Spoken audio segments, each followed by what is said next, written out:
तो चलो दोस्तों, आज रियल नंबर्स के ऊपर अपने एडवांस्ड प्रॉब्लम्स की प्रैक्टिस करते हैं। एडवांस्ड प्रॉब्लम्स मतलब ऐसी प्रॉब्लम्स हमारे जो स्कूल के लेवल से थोड़ा ऊपर की हों। ठीक है भाई, जिंदगी भर स्कूल में थोड़ी पढ़ना है ना। थोड़ा क्वेश्चंस करेंगे जो हमारे दिमाग को थोड़ा दौड़ाने की कोशिश करें, है ना, क्योंकि आगे चल के देखो चीज़ें और हार्ड होने वाली हैं। क्लास 11th में जाओगे तो अचानक से बहुत ज़्यादा सिलेबस बढ़ जाएगा।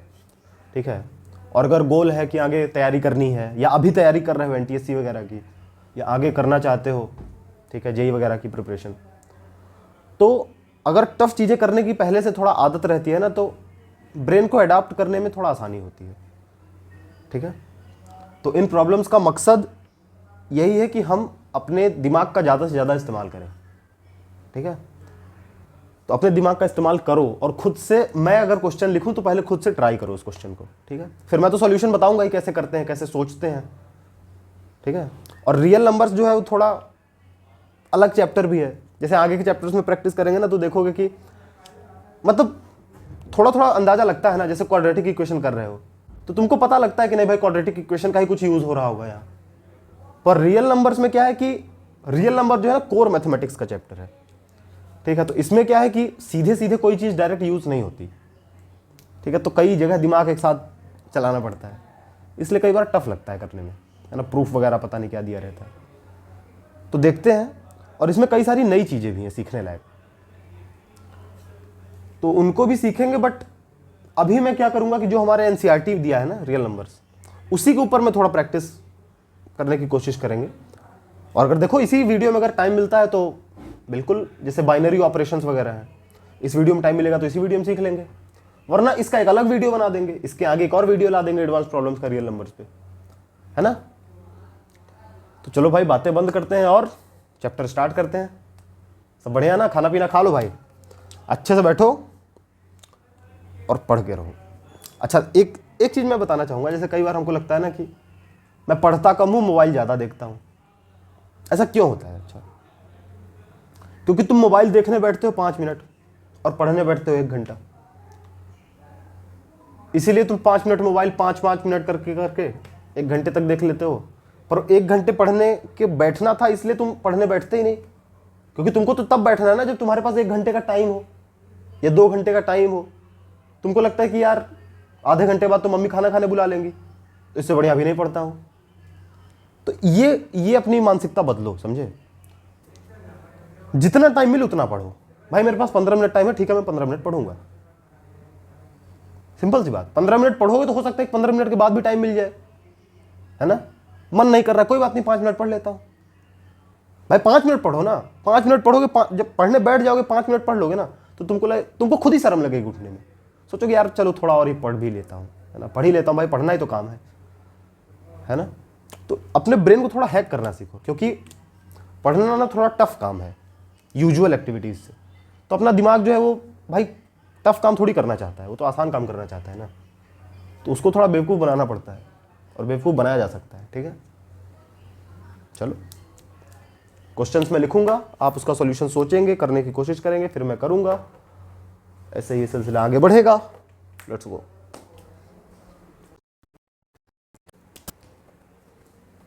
चलो भाई, इस क्वेश्चन को करो। चलो भाई करो इसको। देखो मैं करता हूं। 0.5 बार का क्या मतलब है? मतलब ये जो चीज है ये लिखी हुई है 0.5555, इसका हमको सब्ट्रैक्शन करना है इससे। ये क्या है? 0.49 का बार, यानी कि 49 जो है रिपीट हो रहा है ना, यानी 49 49 49। ठीक, अब इसको कैसे सब्ट्रैक्ट करें हम भाई साहब? ये तो हमसे सब्ट्रैक्ट होने से रहा, क्योंकि तुम देखो कि ये तो भाई बहुत आगे तक जा रहा है ना, तो कैसे हम सब्ट्रैक्ट कर देंगे? तो एक काम करो, डायरेक्ट इसी को देखो, है ना। तो 0.5 बार माइनस 0.49 बार, यहाँ तो कुछ है नहीं यार। तो क्या यहाँ मैं 0 लगा दूँ क्या? क्योंकि डेसिमल के बाद 0 लगाने से कुछ बिगड़ता नहीं है। पर मैं 0 नहीं लगा सकता यहाँ, क्योंकि बार के बाद मैंने इसको एंड कर दिया ना 0 पे, तो एंड तो हो नहीं रहा है ना। तो पर यहाँ तो डबल बार है ना, तो यहाँ डबल बार होगा तभी तो हम डायरेक्ट माइनस कर पाएंगे। तो मैं एक काम करता हूँ, देखो यहाँ 5 बार लगा हुआ है ना, तो क्या मैं इसको 5 5 का बार भी लिख सकता हूँ ना, क्योंकि देखो 5 5 भी तो बार बार रिपीट हो रहा है। जैसे यहाँ 4 9 4 9 4 9 रिपीट हो रहा है, जैसे 5 5 5 5 5 5 भी रिपीट हो रहा है ना। तो मैं इसको 0.5 बार की जगह इसको मैं 0.55 का बार भी तो लिख सकता हूँ, है ना। तो ऐसे 0 नहीं लगा सकते, क्योंकि 0 मतलब खत्म हो गया ना, वहाँ 0 के ऊपर बार तो लगा नहीं है, ठीक। तो मैंने बार लगाया और 5 लगा दिया, 0.55 बार। ये क्वेश्चन हमने बना दिया 0.55 माइनस 0.49, ठीक है। इसके ऊपर भी बार है, इसके ऊपर भी बार है, ये रिपीटिंग दोनों है, कोई बात नहीं, रिपीटेशन छोड़ दो, डायरेक्ट माइनस कर दो। 5 में से 9 गया तो 15 में से 9 गया 6, फिर 5, ये 5 यहाँ कैरी दे दिया था, 4 में से 4 गया 0, इसके ऊपर बार लग गया भाई साहब 0.0, है ना। तो हमारा आंसर क्या आ गया 0.06 का बार, ठीक है। यानी कि नंबर कैसा दिखेगा 0.06, इसका बार है ना 06, फिर 06 ऐसे दिखता जाएगा भाई साहब, ठीक है। Fairlie simple question bro. ऐसे देखते हैं और क्वेश्चन, ठीक है।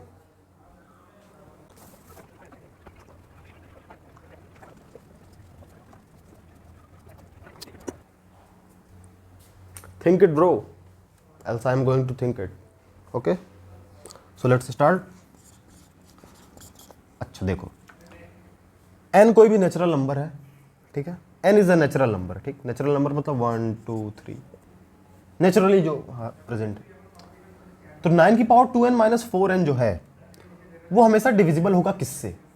ऑप्शंस दिए हुए हैं आपके पास, कंपटीशन में जाओगे ऐसे ऑप्शंस दिए रहेंगे ना। क्या करें ब्रो भाई, ये तो नंबर दिया हुआ है, ठीक। 9 की पावर 2n माइनस 4 की पावर 2n, सोचो कैसे करोगे इसको। तुम ये सोचो कि अगर किसी से डिविजिबल दिखाना है तो कैसे दिखाते हैं, मतलब जो प्रॉब्लम कह रहा है उस प्रॉब्लम को ब्रेक करने की कोशिश करो। डिविजिबल बाय देम, इनके द्वारा डिविजिबल कोई कब होगा भाई? कोई कहे कि तुमसे कि 14 जो है क्या 2 से डिविजिबल है, तो हाँ 14 2 से डिविजिबल है, क्योंकि 2 से 1 जा 14 होता है। पर मैथमेटिकली इसको लिखोगे कैसे? 14 2 से डिविजिबल इसलिए है क्योंकि 14 को मैं 2 के मल्टीपल के टर्म्स में लिख सकता हूँ, है ना। जो मैं 14 को जब 2 से डिवाइड करता हूँ तो 2 से 2 कट जाता है ना। अच्छा ऐसे बताओ 65 13 से डिविजिबल क्यों है? क्योंकि 65 को मैं लिख सकता हूँ 13 इंटू 5, है ना। और जब 5 जो इसका 5 का मल्टीपल 65 है, यानी 5 से डिविजिबल है। तो यानी कि इस नंबर को मुझे इनमें से किसी ना किसी के मल्टीपल में लिखना पड़ेगा, है ना। मतलब जब मैं इस नंबर को तोड़ूं तो दिस इंटू दिस ऐसा कुछ आ जाए, ठीक। इस नंबर को तोड़ें कैसे भाई साहब? 9 की पावर 2n, 9 की पावर 2n को मैं लिख सकता हूं 9 की पावर n2, ठीक। और यहां पे मैं ब्रैकेट लगा सकता हूं ऐसे, ये सब है जायज है करना, ठीक है। तो ये तो 9 की पावर n का स्क्वायर बन गया ना, ठीक। अच्छा ठीक है, तो यानी कि ये 9 की पावर n का स्क्वायर दिया हुआ है और ये 4 की पावर n का स्क्वायर दिया हुआ है। यानी कि लिखा क्या है?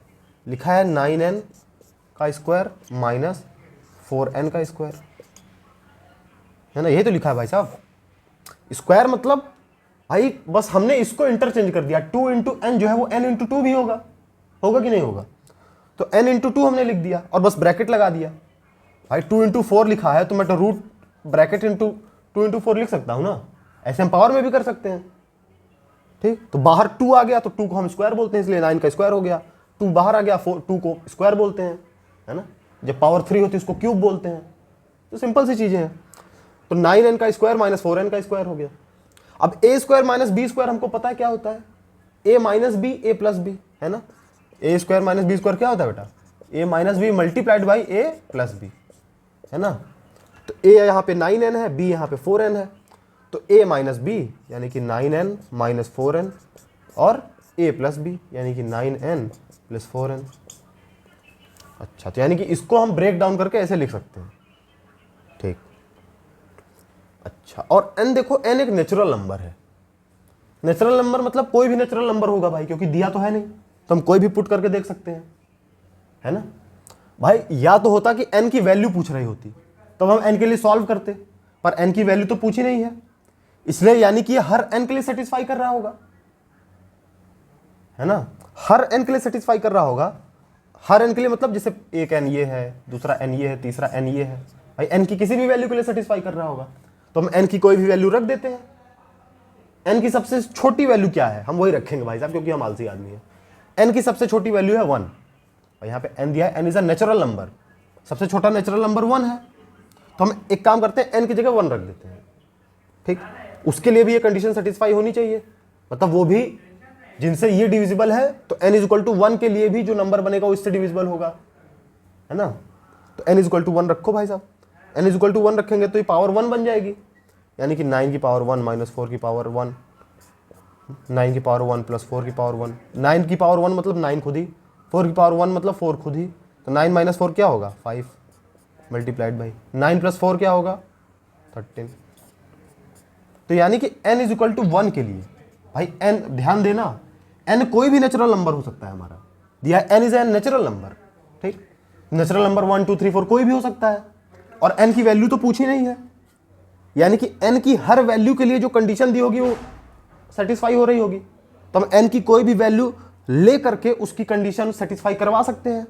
तो हमने n की सबसे छोटी वैल्यू ले ली ताकि भाई चीजें आसान बन जाएं। n की सबसे छोटी वैल्यू थी 1, तो हमने 1 रख के देख लिया, तो 1 रखने पर ये जो एक्सप्रेशन है ये 5 इंटू 13 आ गया, यानी कि 5 इंटू 13 है, यानी 5 और 13 से डिवाइड हो जाएगा, ठीक। यानी कि n इज इक्वल टू 1 के लिए ये जो एक्सप्रेशन है 5 और 13 से डिविजिबल है, तो अगर n इज इक्वल टू 1 के लिए तो n की किसी भी वैल्यू के लिए होगा भाई, सीधी सी बात है, समझे। इसको एक बार रिवाइंड करो और दोबारा देखो ना समझ में आया हो तो, ठीक। कि यहाँ पे हमने n की वैल्यू 1 क्यों रख दी, भाई हम 2 भी रख सकते हैं, 2 भी रखोगे तो भी यही आंसर आएगा, पर 2 रखने पे क्या है कि 9 स्क्वायर बन जाएगा, 4 स्क्वायर बन जाएगा, ठीक है। फिर उसको तुम a square minus B square फिर उसको एक्सपेंड करो, वो करो, n इज इक्वल टू 1 रखने पर आसान बन गया। n की किसी भी वैल्यू के लिए सेटिस्फाई करता, हमने n की जो सबसे सिंपल वैल्यू थी उसके लिए चेक कर लिया, क्योंकि चेक करना आसान था, ठीक है। चलो नेक्स्ट क्वेश्चन।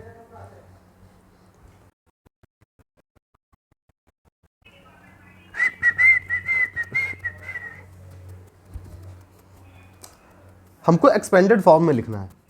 एक्सपेंडेड फॉर्म क्या था भाई साहब बताओ, कितने लोगों को याद है एक्सपेंडेड फॉर्म। ये बचपन की क्लासेस की बुक्स देखोगे ना, 6th 5th ऐसी बुक्स देखोगे तो लिखा रहता है, जैसे 458 का एक्सपेंडेड फॉर्म क्या होगा, एक्सपेंडेड फॉर्म होगा 400 प्लस 50 प्लस 8, याद आया। मतलब हमने इसको एक्सपेंड करके लिख दिया, इसकी जो प्लेस वैल्यू थी उसके हिसाब से, जैसे 8 जो है ये वंस है ना, ज़्यादा छोटा लिख दिया था भाई साहब, वंस है, ठीक है। 5 जो क्या है टेंस है ना। 4 जो क्या है 100th है, 100th पोजीशन पे है ना, 4th, वंस टेंस 100 1000 10,000, तो 4 को हमने 100 लिखा, 400 प्लस 50 प्लस 8 पोजीशन के हिसाब से लिखा, ठीक है। तो अब बताओ कि, लेकिन अब मैं जो आपको डेसिमल एक्सपेंशन दे रहा हूं उसमें डेसिमल लगा हुआ है, डेसिमल एक्सपेंशन मैं आपको दे रहा हूं, ठीक। मतलब इस डेसिमल को भी एक्सपेंड करना है, तो भाई साहब ये कैसे करोगे।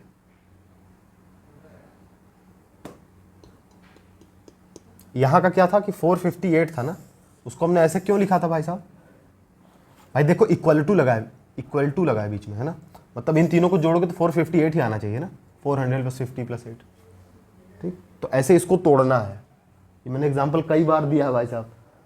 ये एक मार्कर है, अगर इसको हम तोड़ते हैं तो जिन पार्ट्स में तोड़ा है उन पार्ट्स को अगर दोबारा जोड़ो तो मार्कर ही बनना चाहिए। मतलब 458 को तोड़ने का मतलब क्या था कि उन टूटे हुए पार्ट्स को जोड़ोगे तो दोबारा 458 मिल जाएगा। ऐसे इसको तोड़ना है, एक्सपेंड करना है, तो जिन पार्ट्स में तोड़ोगे उनको जोड़ोगे तो वापस 38.43 मिलना चाहिए, है ना। करो करो कोशिश करो,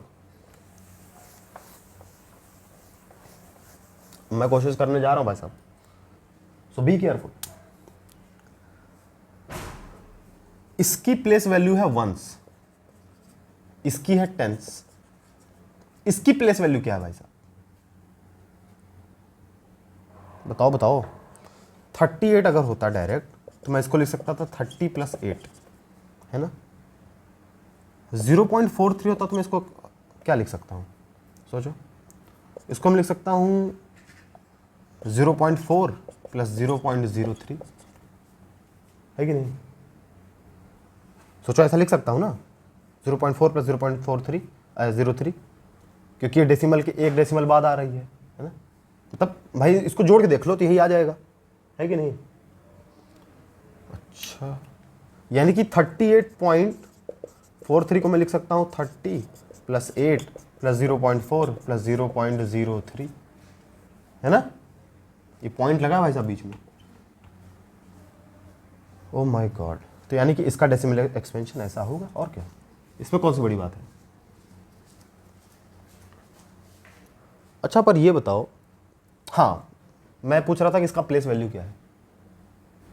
इसका प्लेस वैल्यू है 10, इसका प्लेस वैल्यू है 1/10, इसका प्लेस वैल्यू है 1/100। ठीक, कैसे अभी समझ में आएगा कैसे? तुम देखो इसका 38 में 3 का वैल्यू 10 क्यों है? क्योंकि मैं 3 × 10 लिख सकता हूं, है ना? अच्छा, मान लो कि यहां पे कुछ और कोई और नंबर होता, मान लो 538 होता, तो 5 का क्या प्लेस वैल्यू होता? 100, है ना? क्यों? क्योंकि इसके एक्सपेंशन में 538 में मैं यहां पहले 500 लिखता, ये 500 है, ठीक है? तो क्या लिखता? 5 × 100 लिखता, तो जिससे मल्टीप्लाई कर रहे हैं वही हमारा प्लेस वैल्यू है, ठीक है? अच्छा ठीक है, तो और 4 को तुम देखो 4 का 1/10 क्यों है? क्योंकि 4 को हम किससे मल्टीप्लाई कर रहे हैं? यहाँ पे 0.4 को मैं लिख सकता हूँ ना। ऐसे होता है ना कि डेसिमल हटाने के लिए क्या करते हैं? फ्रैक्शन बना देते हैं। हटाओ, डेसिमल की जगह 1 लिखो, और डेसिमल के बाद जितने नंबर थे उतने 0। डेसिमल के बाद कितने नंबर है? 1, यानी कि 1 0, यानी कि 4/10। तो मैं 0.4 को लिख सकता हूँ 4/10, ठीक है?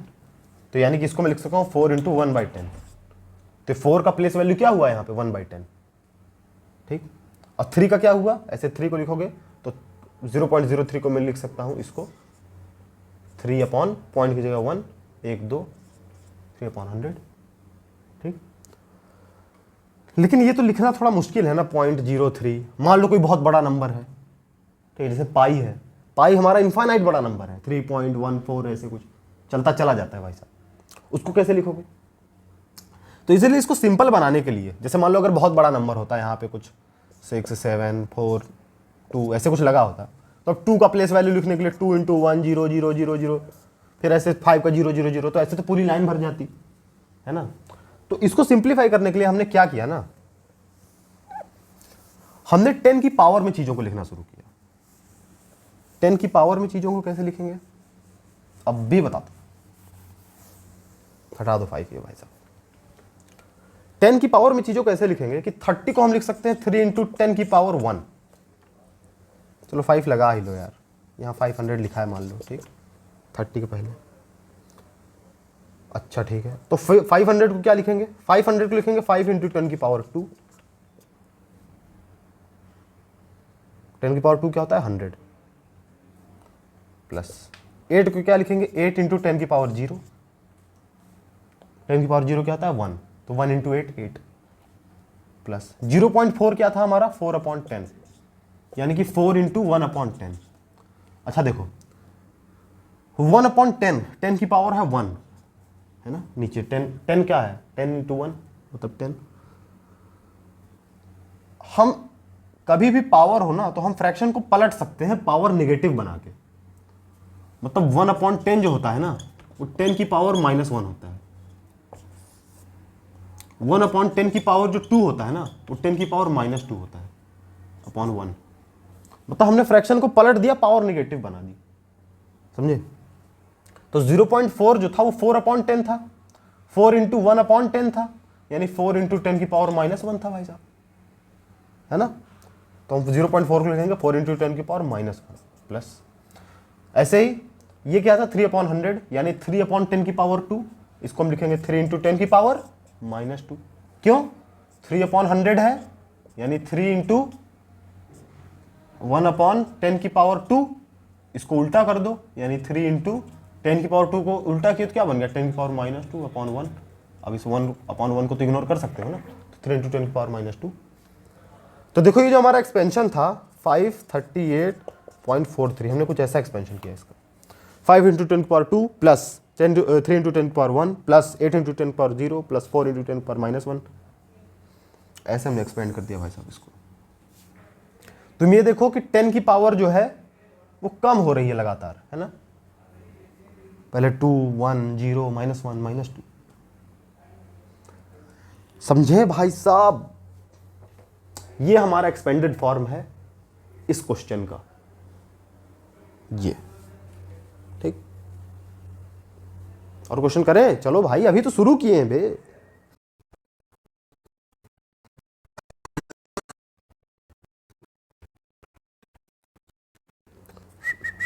ये दोनों क्वेश्चन आप ट्राई करिए भाई साहब, दिख रहा है ना, करो। पहला क्वेश्चन हमारा कि 6n - 5n जो है, ये जो नंबर है always ends with which number. और ये इंफॉर्मेशन दी हुई है हमारे पास। देखो क्वेश्चन मार्क लग गया मतलब ये सेंटेंस खत्म हो गया, है ना। तो ये नहीं कि इसके आगे भी पढ़ने लगे कि एंड्स विथ n। n अलग सेंटेंस का पार्ट है ना। n अलग सेंटेंस का पार्ट क्यों है, क्योंकि यहाँ क्वेश्चन मार्क लगा है ना। तो हमको केवल इतना पढ़ना है पहले कि 6n - 5n जो है, ये जो नंबर है ये किसके साथ खत्म होता है हमेशा। अच्छा ठीक है, अगली कंडीशन क्या दी है कि n इज अ n। ये क्या है, ये मैंने जानबूझ के बनाया। ये सिंबल है नेचुरल नंबर रिप्रेजेंट करने का। क्या रिप्रेजेंट करने का, नेचुरल नंबर्स। रियल नंबर्स कैसे रिप्रेजेंट करते हैं, इस सिंबल से, ऐसे ऐसे r बना रहेगा तो समझ जाओ कि रियल नंबर है, ऐसे n बना रहे इन दोनों में से कोई भी, समझ जाओ कि नेचुरल नंबर है, ठीक।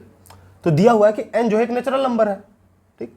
और बताओ कि ये किससे खत्म होते हैं, कैसे खत्म होते हैं, कैसे पता चलेगा भाई साहब।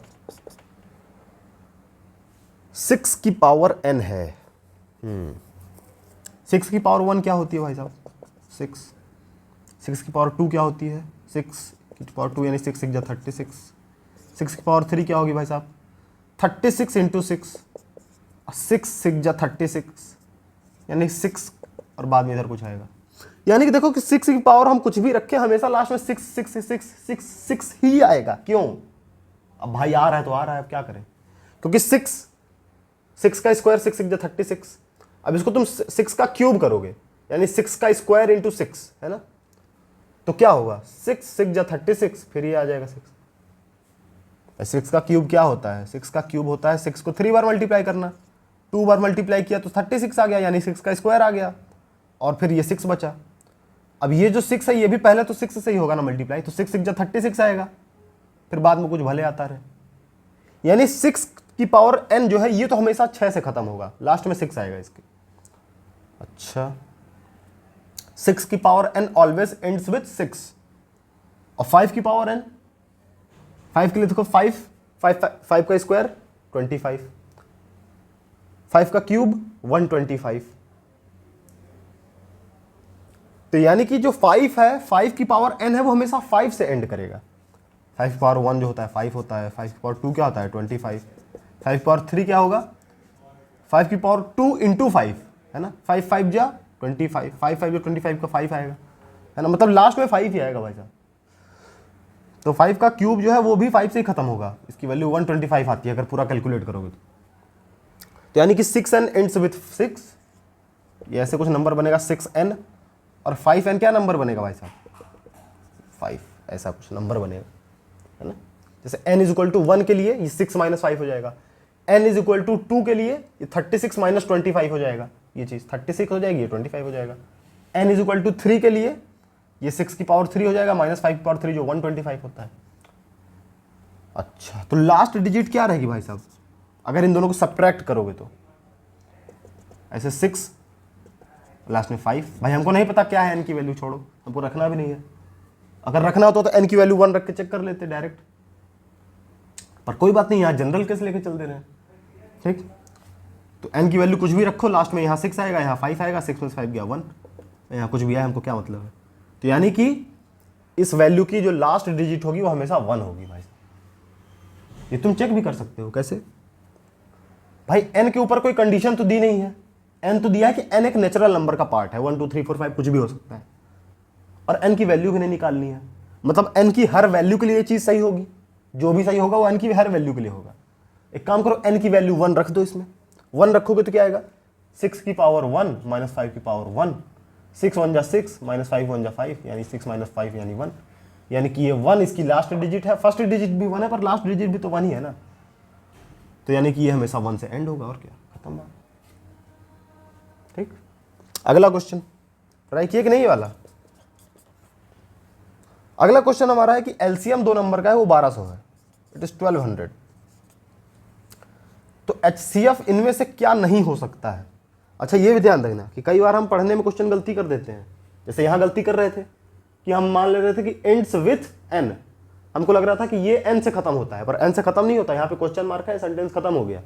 ठीक, ये दूसरी चीज लिखी है, ये दूसरी चीज लिखी है। यहां पे क्या है कि यहां पे लिखा है नंबर्स, इस एलसीएम जो दिया है 2 नंबर्स का वो 1200 दिया है। ठीक, तो number then which can't be HCF, which can't be लिखा है, इनमें से एचसीएफ कौन नहीं हो सकता है। कुछ लोग कहेंगे विच कैन बी एचसीएफ, जल्दी जल्दी पढ़ लेंगे, विच कैन बी एचसीएफ पढ़ेंगे, अच्छा इनमें से एचसीएफ कौन हो सकता है, पहला ऑप्शन देखेंगे, लगेगा हाँ यार ये तो एचसीएफ हो सकता है, उसको टिक करके आगे चले जाएंगे। जबकि क्वेश्चन दिया था which can not be HCF, वो नॉट जरूरी था, है ना। तो इसीलिए क्वेश्चन पढ़ना बहुत बड़ी बात है, अच्छे से पढ़ना समझना। ठीक है, ज्यादातर बच्चे क्वेश्चन ही नहीं समझ पाते, इसलिए गलत कर देते हैं। अच्छा ठीक है, अब क्वेश्चन पे आते हैं। एलसीएम जो है 1200 दिया हुआ है। एलसीएम क्या होता है भाई साहब, लीस्ट कॉमन मल्टीपल, है ना। लीस्ट कॉमन मल्टीपल क्या है, ये मैंने बहुत अच्छे से लेक्चर में बताया था, है ना, कि 2 नंबर से मान लो 8 और कोई भी बताओ 12, मल्टीपल क्या होता है, इनको मल्टीप्लाई करो तो जो टेबल में नंबर आते जाएंगे इनके मल्टीपल होंगे। जैसे रुको मैं ऊपर वाला मिटा ही देता हूं भाई साहब। जैसे बताओ कि 15 के क्या क्या मल्टीपल्स हैं, 15 के मल्टीपल्स है 15, क्योंकि 15 1 जा 15, 30 मल्टीपल है, 45 है। ऐसे 15 को मल्टीप्लाई करने पे जो जो नंबर्स आएंगे 15 के मल्टीपल्स है। जैसे 150 भी 15 का मल्टीपल है, 10 से मल्टीप्लाई करोगे आ जाएगा। ठीक, ऐसे जो इनके मल्टीपल्स होंगे, 12 के मल्टीपल्स क्या होंगे, 12, 24 और 36। ऐसे 8 के क्या मल्टीपल्स होंगे, 8, 16, 24। बताओ भाई जल्दी, मुझे टेबल नहीं याद है भाई। चलो, तो ऐसे दोनों के मल्टीपल्स होंगे, तो जो लीस्ट कॉमन मल्टीपल होगा, जैसे कुछ कुछ कॉमन भी आएंगे ना, जैसे देखो इसमें भी 24 है, इसमें भी 24 है ना, इसमें भी कुछ आएगा, मान लो कुछ तो आएगा जो इसमें भी, जैसे इसमें 48 आएगा इसके बाद, है ना, इसमें भी 32 के बाद 48 ही तो आता है, 8 5 जा 40 आता है, नहीं sorry, I am very much sorry bro, 40 आता है। तो जैसे 24 इसमें भी कॉमन, इसमें भी कॉमन है। ठीक है, ऐसे और कॉमन चीजें आएंगी। तो जो सबसे छोटा कॉमन चीज होगा, सबसे छोटा चीज क्या है, तो कॉमन 24 ही है, क्योंकि अब जो कॉमन आएगा तो इससे बड़ी चीज ही कॉमन आएगी ना। तो जो लीस्ट कॉमन मल्टीपल है वो हमारा एलसीएम होता है। ठीक, तो ऐसे भी कोई 2 नंबर्स हैं एक्स वाई, मान लो हमको नहीं पता एक्स वाई की क्या वैल्यू है, पूछा भी नहीं है, निकालना भी नहीं है। ठीक, 2 नंबर्स हैं जिनका एलसीएम जो है 1200 है, यानी कि जो 1200 है वो इन दोनों की टेबल में आ रहा होगा। ठीक, जैसे 24 12 की भी टेबल में आता है, 8 की भी टेबल में आता है, इसीलिए तो वो मल्टीपल है, और मल्टीपल है, सबसे लीस्ट है, कॉमन है, इसलिए कॉमन लीस्ट कॉमन मल्टीपल हो गया। ठीक, तो जो एक्स वाई का ये एलसीएम है, तो यानी इन दोनों का मल्टीपल तो होगा, यानी इनकी टेबल में आता होगा, है ना। अच्छा, और एचसीएफ क्या होता है, हाईएस्ट कॉमन फैक्टर। फैक्टर क्या होता है भाई साहब, जिसकी टेबल में वो नंबर खुद आता हो, है ना। जैसे 15 के मल्टीपल्स ये हैं, क्योंकि 15 को हम मल्टीप्लाई करते हैं किसी से तभी आता है, 15 1 जा 15, 15 2 जा, ये क्या है 15 × 1, 15 × 2, 15 को मल्टीप्लाई किया तब ये सब नंबर्स हैं। 15 के फैक्टर्स क्या थे भाई साहब, जिनको मल्टीप्लाई करे तो 15 आए, जैसे कि 3 5, है ना, 15 खुद, क्योंकि 3 5 जा 15, 5 3 जा 15, 15 1 जा 15, जो 15 देते हो, है ना, वो 15 के फैक्टर्स हैं, है ना। जो 15 बनाते हो, जिनसे 15 बनता हो, वो क्या फैक्ट्री में होंगे ना, 15 के फैक्टर्स हैं, क्योंकि 15 को बना रहे हैं, फैक्ट्री में बनाएंगे ना। चलो ठीक, तुम ये देखो कि अगर जो 5 है वो 15 का फैक्टर है, यानी 5 का 15 मल्टीपल है, 15 का 5 फैक्टर है, तो 5 के लिए 15 क्या हुआ, मल्टीपल हुआ ना, क्योंकि 5 की टेबल में 15 आ रहा है। जैसे 15 की टेबल में 30 आ रहा था तो जो 30 था वो 15 का मल्टीपल था। ऐसे 5 की टेबल में 15 आएगा, इसलिए जो 15 है वो 5 के लिए मल्टीपल है ना। अगर हम यहां से यहां देखें तो ये मल्टीपल है, ठीक। अच्छा, ये इसके लिए मल्टीपल है पर ये इसके लिए फैक्टर है, ठीक, समझ में आया। अच्छा, अगर 15 30 को डिवाइड करता है तो जो 15 का फैक्टर है वो भी 30 को डिवाइड करना चाहिए, क्योंकि 5 तो 15 को डिवाइड कर दे रहा था ना, तो जो 15 से मिल के बना है उसको तो डिवाइड कर ही देगा, क्योंकि हम 15 को हमेशा 3 × 5 लिख सकते हैं, है ना। जैसे 30 को क्या लिखा है, 30 है 15 × 2, 15 को हमने लिख दिया क्या 3 × 5, ठीक है, और × 2 ये अलग से एक्स्ट्रा लगा है, कोई दिक्कत नहीं है। अगर 5 जो है 15 को डिवाइड कर रहा था, यानी 5 से 5 कट रहा था, तो हमेशा 5 से 5 कट जाएगा ना, इसलिए अगर 5 15 को डिवाइड कर रहा है तो 5 जो है 15 के मल्टीपल्स को भी डिवाइड कर देगा। अब यहाँ पे आते हैं, x जो है 1200 x का मल्टीपल है, और HCF जो होगा वो क्या है, फैक्टर है ना। HCF क्या है, जो कॉमन फैक्टर हो। जैसे तुम x के फैक्टर्स लिखोगे, y के फैक्टर्स लिखोगे, जो कॉमन आएंगे उनमें जो सबसे बड़ा होगा वो जो होगा हाईएस्ट कॉमन फैक्टर HCF होगा। मान लो कि HCF जो है वो m है, ठीक, नहीं मानो मत कुछ फालतू, ऐसे कंफ्यूज हो जाओगे। अगर HCF x को डिवाइड करता है तो HCF, क्योंकि फैक्टर है ना भाई x का, फैक्टर इसके नाम में ही आ रहा है, x y दोनों का फैक्टर है, ये कॉमन फैक्टर है। तो अगर HCF x को डिवाइड कर रहा है, भाई डिवाइड कर रहा है तभी तो फैक्टर है, HCF x को डिवाइड कर रहा है, इसका मतलब HCF जो है वो LCM को भी डिवाइड करेगा, x के मल्टीपल को भी डिवाइड करेगा। जैसे यहाँ पे फैक्टर अगर नंबर को डिवाइड करता है तो जो फैक्टर है मल्टीपल को भी डिवाइड करता है, फैक्टर नंबर को डिवाइड कर रहा है मतलब फैक्टर जो है मल्टीपल को भी डिवाइड करेगा। LCM क्या है, मल्टीपल, HCF क्या है, फैक्टर, ठीक। यानी कि जो HCF है वो LCM को डिवाइड करेगा, सीधी सी बात। इसको रिवाइंड करके दोबारा देखो, ना समझ में आया तो। कहने का मतलब है जो फैक्टर है वो मल्टीपल को डिवाइड कर देता है, इसलिए HCF जो है वो LCM को डिवाइड कर देगा। LCM हमारा 1200 है, तो HCF ऐसा नंबर होगा जो इस 1200 को डिवाइड कर सके। जैसे कि 400 डिवाइड कर देगा क्या, बिल्कुल कर देगा, करके देख लो भाई ना, मेरे ऊपर भरोसा हो तो। 0 से 0 कट जाएगा, 0 से 0 कट जाएगा, 4 3 12 आ जाएगा, है ना। तो जो 400 है ये तो HCF हो सकता है, क्योंकि ये तो LCM को डिवाइड कर रहा है ना। 300 है, ये HCF हो सकता है क्योंकि 1200 को डिवाइड कर रहा है ना। 500 HCF नहीं हो सकता क्योंकि 500 1200 को डिवाइड नहीं करेगा। करके देख लो, रिमाइंडर आ जाएगा। 1200 को जब तुम 500 से डिवाइड करोगे तो 500 2 जा कितना होता है 1000, माइनस करोगे बच जाएगा 200, 200 रिमाइंडर बच गया। यानी कि जो 500 था वो 1200 को डिवाइड नहीं कर पाया, यानी 500 हमारा HCF नहीं है।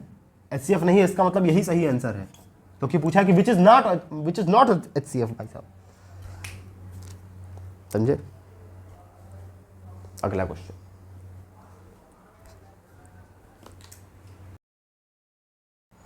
HCF LCM के ऊपर एक और सवाल कर रहे हैं ना। अगर दो को प्राइम्स हैं x और y, तो बताओ कि इनका जो LCM है वो क्या होगा, और फिर दूसरे में बताओ कि HCF क्या होगा। खुद से ट्राई करो और मैं ट्राई करना शुरू करता हूं, ठीक। को प्राइम्स का क्या मतलब होता है भाई साहब।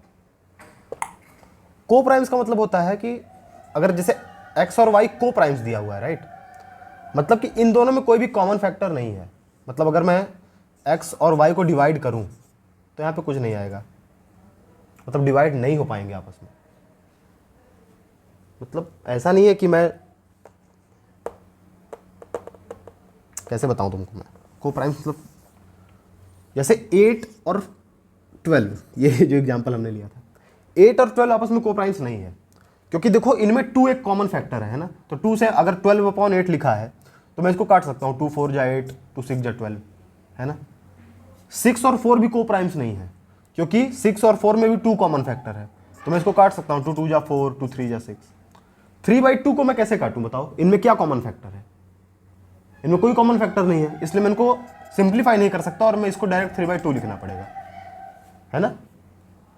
तो को प्राइम का मतलब है कि इनमें कोई भी कॉमन फैक्टर नहीं है, ठीक। यानी कि अगर मैं x/y लिखूं और कोई कहे कि इसको सिंप्लीफाई करो इस फ्रैक्शन को, तो x/y ही लिखा रहेगा, ठीक है। इसको मैं काट छाट के कोई और छोटा नहीं कर सकता, ठीक। तो दिया हुआ है कि x और y जो है को प्राइम्स हैं, ठीक, जैसे कि 3 और 2, अब 3 और 2 भाई साहब को प्राइम्स है हमारे, तो इनका एलसीएम क्या होगा? एलसीएम जो होता है वो होता है लीस्ट कॉमन मल्टीपल, जैसा मैंने अभी बताया। अगर वो दोनों को प्राइम नहीं है, इसका मतलब उन दोनों में कोई कॉमन फैक्टर नहीं है। कोई भी अगर कॉमन फैक्टर नहीं है, इसका मतलब ये हुआ भाई साहब कि अगर मैं उनके मल्टीपल्स को लिखूं, अच्छा फैक्टर से मल्टीपल पे कैसे जाएंगे? मतलब तुम प्राइम फैक्टराइजेशन से देखो, ठीक है, क्योंकि मल्टीपल को तुम डायरेक्ट फैक्टर से प्राइम फैक्टराइजेशन में ही लिखते हो अनजान होके, ठीक है। जैसे अगर मैं 12 और 8 को लिखूं यहाँ, ठीक है, प्राइम फैक्टराइजेशन करूं तो कैसे होगा? 2 6 जा 12 है ना, 2 3 जा 6, 3 1 जा 3, 2 4 जा 8, 2 2 जा 4, 2 1 जा 2, ऐसे होगा। 12 को मैं लिखूंगा 2 इंटू 2 इंटू 3, ये मैं एग्जाम्पल लेके बता रहा हूँ ताकि समझ में आ जाए, ठीक है। 8 क्या होगा? 8 होगा 2 इंटू 2 इंटू 2, है ना। अब इनका एलसीएम हम कैसे निकालेंगे? हम फैक्टर्स का हाईएस्ट पावर ले लेते हैं, है ना। जैसे जो 2 फैक्टर है इसको हम लिखे 2 इंटू 2, मतलब 2 की पावर 2 इंटू 3, इसको लिखेंगे 2 की पावर क्यूब, है ना, इंटू 3 की पावर 0, क्योंकि 3 यहाँ पे है नहीं, पर क्योंकि भाई अगर 3 ऊपर है तो 3 नीचे भी हमको दिखाना पड़ेगा ना, तो हम 3 की पावर यहाँ 0 लिख देते हैं, क्योंकि किसी की भी पावर 0 1 होता है, तो 3 की पावर 0 मतलब 1, तो 1 को मल्टीप्लाई में लिखो चाहे मत लिखो, कोई दिक्कत तो है नहीं, तो हम लिख दिया भाई साहब देखने के लिए। जो एलसीएम होता है वो इन दोनों के हाईएस्ट पावर का मल्टीप्लीकेशन होता है। मतलब इन दोनों का एलसीएम कैसे निकालेंगे? 2 की हाईएस्ट पावर क्या है भाई साहब? 2 या 3, 3 है ना, इंटू 3 की हाईएस्ट पावर क्या है भाई साहब? 0 या 1, 1, तो हमारा क्या होगा? एलसीएम क्या होगा? 2 की पावर 3 इंटू 3 की पावर 1, जो आएगा हमारा 8 3 या 24, ये हमने निकाला भी था पहले, है ना। तो 12 और 8 का जो क्या है एलसीएम है वो 24 है। ऐसा इसलिए है क्योंकि इनमें कुछ यहां से फैक्टर से कैसे कॉमन आया ये देखो, फैक्टर जो है ये 2 जो है दोनों में है, पर जिसमें हाईएस्ट पावर था वो हमने ले लिया, है ना। पर 3 जो है देखो केवल इसमें फैक्टर था, ठीक है, यहां तो हमने केवल दिखाने के लिए लिखा था ना, अगर ना भी लिखा कोई दिक्कत नहीं। 3 जो था केवल इसमें फैक्टर था, तो जो था वही आ गया डायरेक्ट, क्योंकि इससे कंपटीशन करने वाला कोई था नहीं भाई, 3 के और कोई 3 था नहीं, हमको 3 की हाईएस्ट पावर देखनी थी, इसलिए जो 3 था वही हमने 3 लिख दिया, समझे। इसका मतलब कि अगर हम x और y का ऐसे प्राइम फैक्टराइजेशन करें तो x और y में कोई कॉमन फैक्टर तो आएंगे नहीं, कोई भी कॉमन फैक्टर नहीं है भाई, तभी तो को प्राइम है। कोई कॉमन फैक्टर नहीं है तो जो है वो डायरेक्ट हम मल्टीप्लाई में लिख देंगे, ठीक। और है क्या ऊपर डायरेक्ट भाई? अगर तुम इसको सॉल्व करोगे तो क्या आएगा? 2 2 जा 4, 4 3 जा 12, 2 का क्यूब मतलब 8 भाई, ये तो पूरा 12 का ही एक्सपेंशन लिखा हुआ है ना, ठीक। तो x को ऐसे लिखोगे तो यहां पे x लिखा होगा, y को यहां लिखोगे तो केवल y लिखा होगा, क्योंकि इन दोनों में कुछ भी कॉमन नहीं है, इसलिए हम डायरेक्ट पूरा लिख देंगे, यानी x इंटू वाई लिख देंगे। तो अगर x और y को प्राइम है तो उनका एलसीएम जो होगा वो x इंटू वाई होगा, दोनों का मल्टीप्लीकेशन होगा, समझे।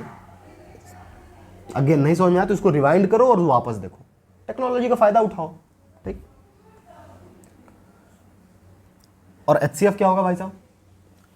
एचसीएफ होता है हाईएस्ट कॉमन फैक्टर, मतलब इन दोनों के हम फैक्टर्स देखेंगे, जैसे फैक्टर्स क्या क्या है, 2 है और 3 है ना, तो कॉमन फैक्टर देखना है हमको। कॉमन फैक्टर क्या है? 2 है, केवल 2 है, ठीक।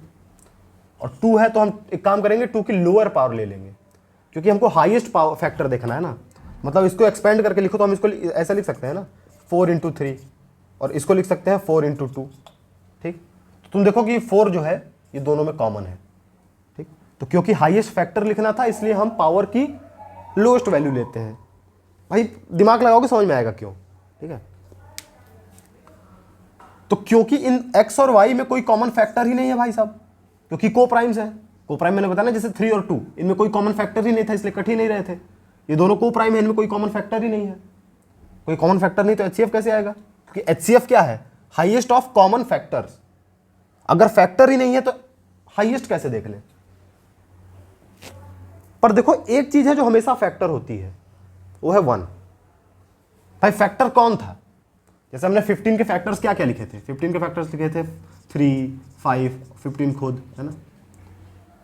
ऐसा हमने क्यों लिखा था? ये 15 के फैक्टर्स क्यों थे? क्योंकि ये 15 को डिवाइड कर दे रहे थे, है ना। 15 इनकी टेबल में आ रहा था। एक्स और वाई को प्राइम है, मतलब इनके कोई भी ऐसे फैक्टर्स नहीं होंगे, कोई भी प्राइम फैक्टर्स नहीं होंगे। पर एक चीज है जो हमेशा सबका फैक्टर होती है, और वो है 1, क्योंकि 1 की टेबल में सब आते हैं भाई। 115 जा 15, 120 जा 20, है ना। तो 1 तो सभी को डिवाइड कर देता है। इसलिए अगर एक्स और वाई का कोई कॉमन फैक्टर नहीं तो भी 1 तो होगा ही, क्योंकि 1 की टेबल में एक्स भी आएगा, 1 की टेबल में वाई भी आएगा। तो अगर इन दोनों के पास कोई कॉमन फैक्टर नहीं है, कोई कॉमन प्राइम फैक्टर नहीं है, तो यानी कि इनका HCF 1 है। ठीक, अगला सवाल। तो अगला क्वेश्चन आपकी स्क्रीन के सामने ये रहा। 2 पॉलिनोमियल्स दिए हैं, ये और ये, और इन दोनों का HCF पूछ रहा है भाई साहब। ठीक है, ट्राई करो और मैं ट्राई करना शुरू करता हूं। ठीक, HCF मतलब होता है हाईएस्ट कॉमन फैक्टर, मतलब जो इनके फैक्टर हो, है ना। और फैक्टर कैसे निकालते हैं? वो नंबर जिसके मल्टीप्लिकेशन के टर्म्स में लिखा जा सकता है उनको फैक्टर्स बोलते हैं, राइट। जैसे 30 के क्या क्या फैक्टर्स होते हैं? 30 को जो जो डिवाइड कर दे वो 30 के फैक्टर्स होंगे। 30 को कौन कौन डिवाइड कर पाएगा? 30 खुद डिवाइड कर लेगा 30 को, 31 जा 30 से। 15 डिवाइड कर लेगा 15 2 जा 30 से। कहने का मतलब कि 30 को 15 डिवाइड कर सकता है ना।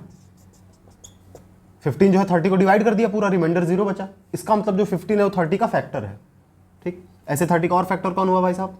10, 6, 5, 3, 2। ये सारे 30 के फैक्टर्स हैं। 30 के फैक्टर्स क्यों है भाई साहब? ये सब 30 के फैक्टर्स इसलिए हैं क्योंकि 30 को हम डिवाइड कर सकते हैं। और इसका उल्टा क्या लिखें कि हम 30 को इनके मल्टीप्लिकेशन के टर्म्स में लिख सकते हैं। जैसे हम 30 को लिख सकते हैं 15 इंटू 2, है ना। 30 को हम लिख सकते हैं 10 इंटू 3।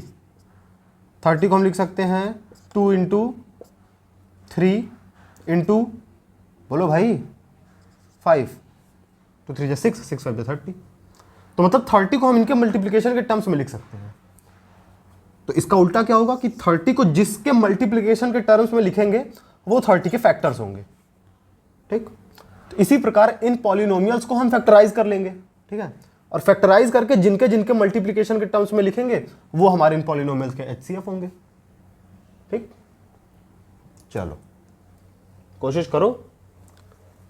कोशिश कैसे करना है? इनको फैक्टराइज करो। ये जो पॉलिनोमियल्स दिए हुए हैं ना, फैक्टराइज मतलब जैसे मल्टीप्लिकेशन के टर्म्स में आ जाता है ना, x-2 into x-3 into x-4, x-2 into x-3 अगर ऐसा आ गया तो यानी x-2 जो है उसका फैक्टर है।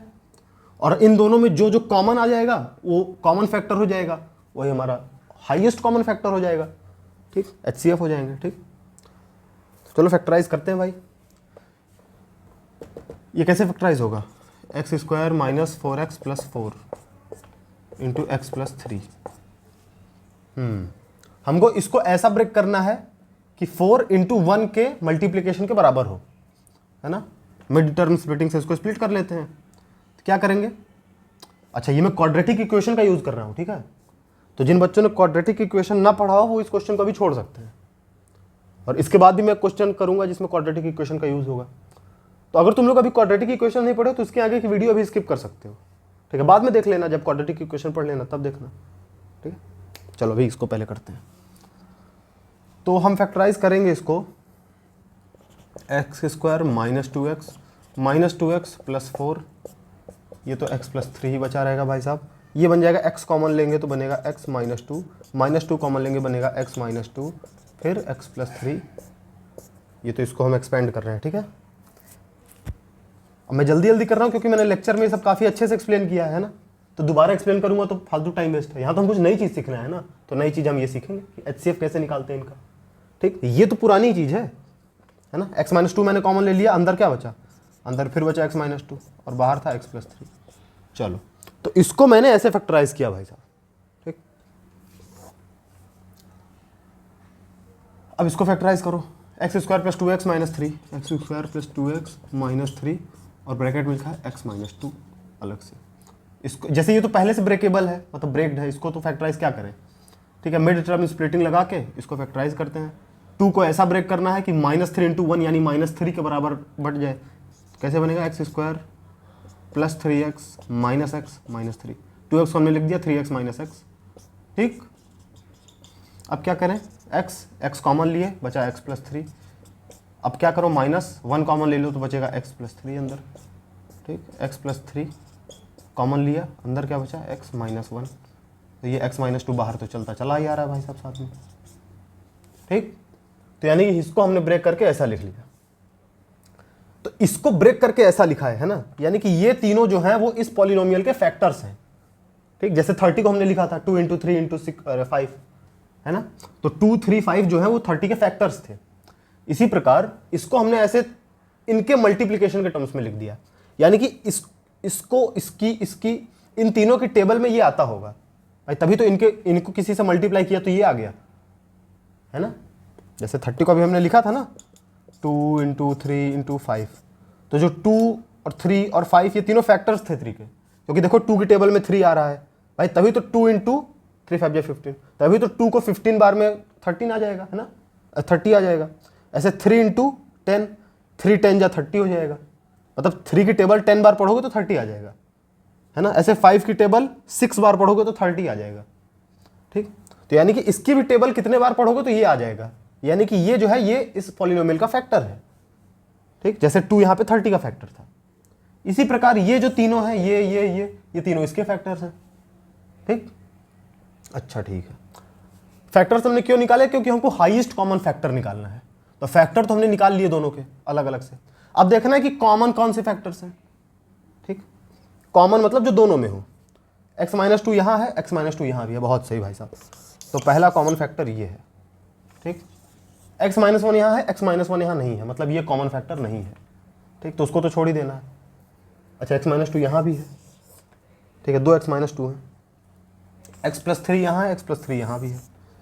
चलो तो हमारे पास x माइनस 2 कॉमन है और x माइनस 3 कॉमन है, अरे सॉरी x प्लस 3 कॉमन है, ठीक। तो HCF क्या होगा, इसको हम लिख सकते हैं ना x माइनस 2 की power 2 into x minus 3, x minus 2 का स्क्वायर हमने लिख दिया क्योंकि 2 बार मल्टीप्लाई हो रहा था ना, जैसे 3 इंटू 3 3 स्क्वायर होता है, वैसे x minus 2 into x minus 2 x minus 2 का स्क्वायर हो गया, और x प्लस 3 सॉरी यहाँ बचा, और यहाँ पे x plus 3 into x minus 2 x minus 1, ठीक। अरे भाई साहब अब देखो कि HCF क्या होता है, हाईएस्ट कॉमन फैक्टर ना, मतलब जो इसमें भी हो और इसमें भी हो। और जैसा हम प्राइम फैक्टराइजेशन करके लेते हैं कि जो कॉमन फैक्टर्स होते हैं ना, हम उनकी लोएस्ट पावर लेते हैं, है ना। जैसे अभी कुछ देर पहले क्वेश्चन में हमने किया था, तो HCF क्या होगा, जो फैक्टर्स हैं, फैक्टर जो कॉमन फैक्टर्स हैं, जैसे x minus 2 multiplied by x plus 3। अब इनकी पावर जो लेनी है वो लेनी है जो लोवेस्ट हो दोनों में, इसमें और इसमें लोवेस्ट हो। x माइनस 2 की लोवेस्ट पावर क्या है, यहाँ पे तो 1 है, और यहाँ पे क्या है x माइनस 2 की पावर 1, तो लोअर कौन सा हुआ 2 या 1, तो यानी x माइनस 2 की पावर हमको 1 लेना है। ऐसे x प्लस 3 यहाँ पे पावर 1, यहाँ पे पावर 1, यानी कि लोवेस्ट पावर 1 ही है, तो पावर 1 लगाओ चाहे मत लगाओ कोई फर्क तो पड़ता नहीं। तो हमारा HCF ये आ गया, ठीक। तो अगर कॉन्सेप्ट क्लियर है ना कि HCF होता क्या है, तो फिर हम किसी का भी HCF निकाल सकते हैं, जैसे यहाँ पे निकाला। अगला क्वेश्चन देखते हैं, ठीक।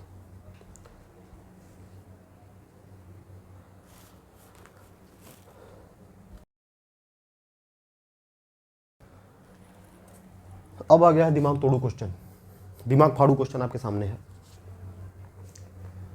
इसको सॉल्व करना है और बताओ कि किसके बराबर होगा, इसके बराबर A या B या C या D, किसके बराबर होगा वो, उसको सॉल्व करके बताना है। ये बढ़िया क्वेश्चन है भाई साहब, ट्राई करो और फिर मैं ट्राई करूंगा। करूं मैं ट्राई, बोलो भाई बोलो, चलो मैं ट्राई करता हूँ, ठीक।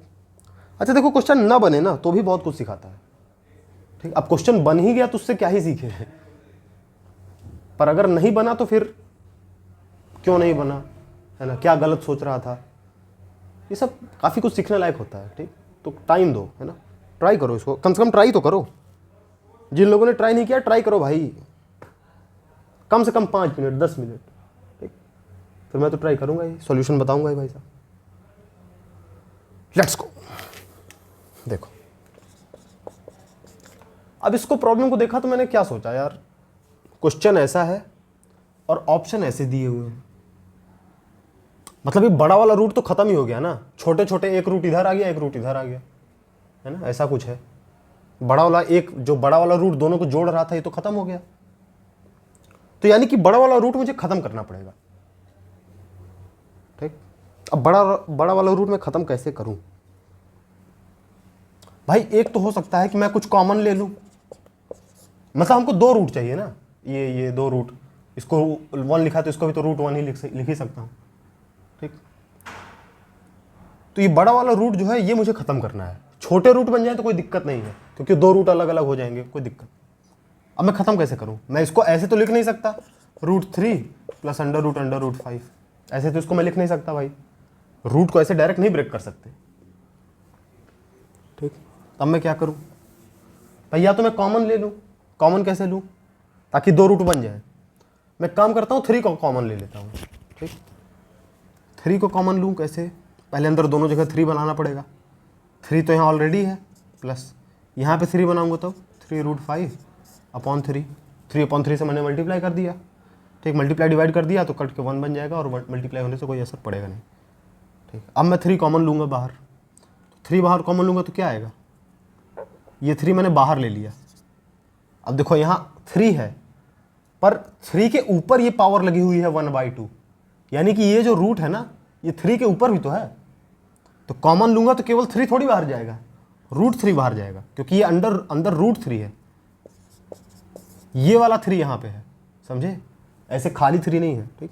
तो ये वाला 3 बाहर चला गया, अंदर क्या बचा? यहाँ 1 बचा, यहाँ 1 हो गया, ठीक। अब 1 × 5 है तो केवल √5 लिख दो, है ना। तो या तो मैं ऐसे 2 रूट बनाऊँ कि √3 अच्छा देखो अब यहाँ 1/1 हो गया, मैं 3 × 1 जा यहाँ कर देता हूँ तो 3 + √5 हो जाएगा भाई। देखो ऐसे मैंने 2 रूट बना दिए, है ना। तो ये बड़ा वाला रूट था, ये थोड़ा खत्म होता हुआ दिख रहा है, पर समस्या ये है कि यहाँ पे दोनों रूट जो है वो मल्टीप्लाई में है, पर यहाँ पे तो जितने ऑप्शन दिए हैं सब में दोनों रूट प्लस में है ना। अब भाई मैं प्लस में कैसे करूँगा? कोई तरीका है कि 2 रूट अगर मल्टीप्लाई में है तो उनको मैं प्लस में कैसे कर दूँ? कोई तरीका नहीं है ऐसा। तो यानी कि इस रूट को तोड़ना बेकार हो गया भाई, क्योंकि भाई जो हमको चाहिए वो तो बना नहीं ना।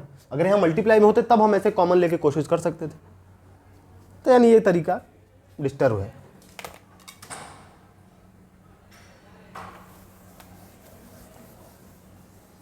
ना। 1 मिनट ब्रो, मैं देख लेता हूँ कि रिकॉर्डिंग हो रही है या नहीं। बिल्कुल रिकॉर्डिंग हो रही है भाई साहब, और रिकॉर्डिंग हो रही है तो हम रिकॉर्डिंग करेंगे, ठीक। अच्छा ठीक है, तो यानी कि कॉमन लेकर रूट नहीं तोड़ सकते, तो ये रूट हम तोड़ेंगे कैसे? एक और तरीका होता है जिससे रूट ब्रेक हो जाता है, रूट हट जाता है। वो तरीका क्या है? जब अंदर स्क्वायर हो, है ना, जैसे मैंने आपको पहले बताया ना कि जैसे 2 का स्क्वायर लिखा है और इसके ऊपर रूट लिखा है, तो जो रूट होता है वो स्क्वायर का उल्टा होता है ना, तो ये रूट और स्क्वायर कट जाते हैं।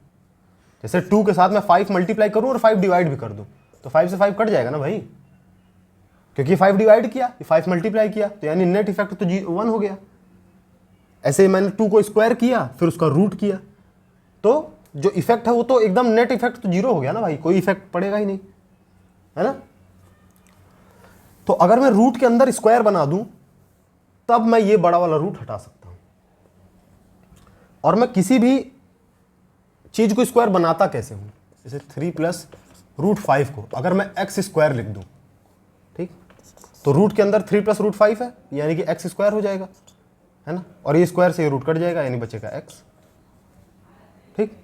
तो इसको मुझे किसी के स्क्वायर के टर्म्स में बनाना पड़ेगा भाई साहब। अब मैं इसको स्क्वायर बनाऊं कैसे? ये x² मैंने कुछ लेट आउट नहीं किया है, मैं केवल समझा रहा था कि अगर स्क्वायर बना दूंगा तो स्क्वायर से रूट कट जाएगा, ठीक है। अब मैं इसको स्क्वायर बनाऊं कैसे? एक मेथड होता है completing the square method, completing the square method, ठीक।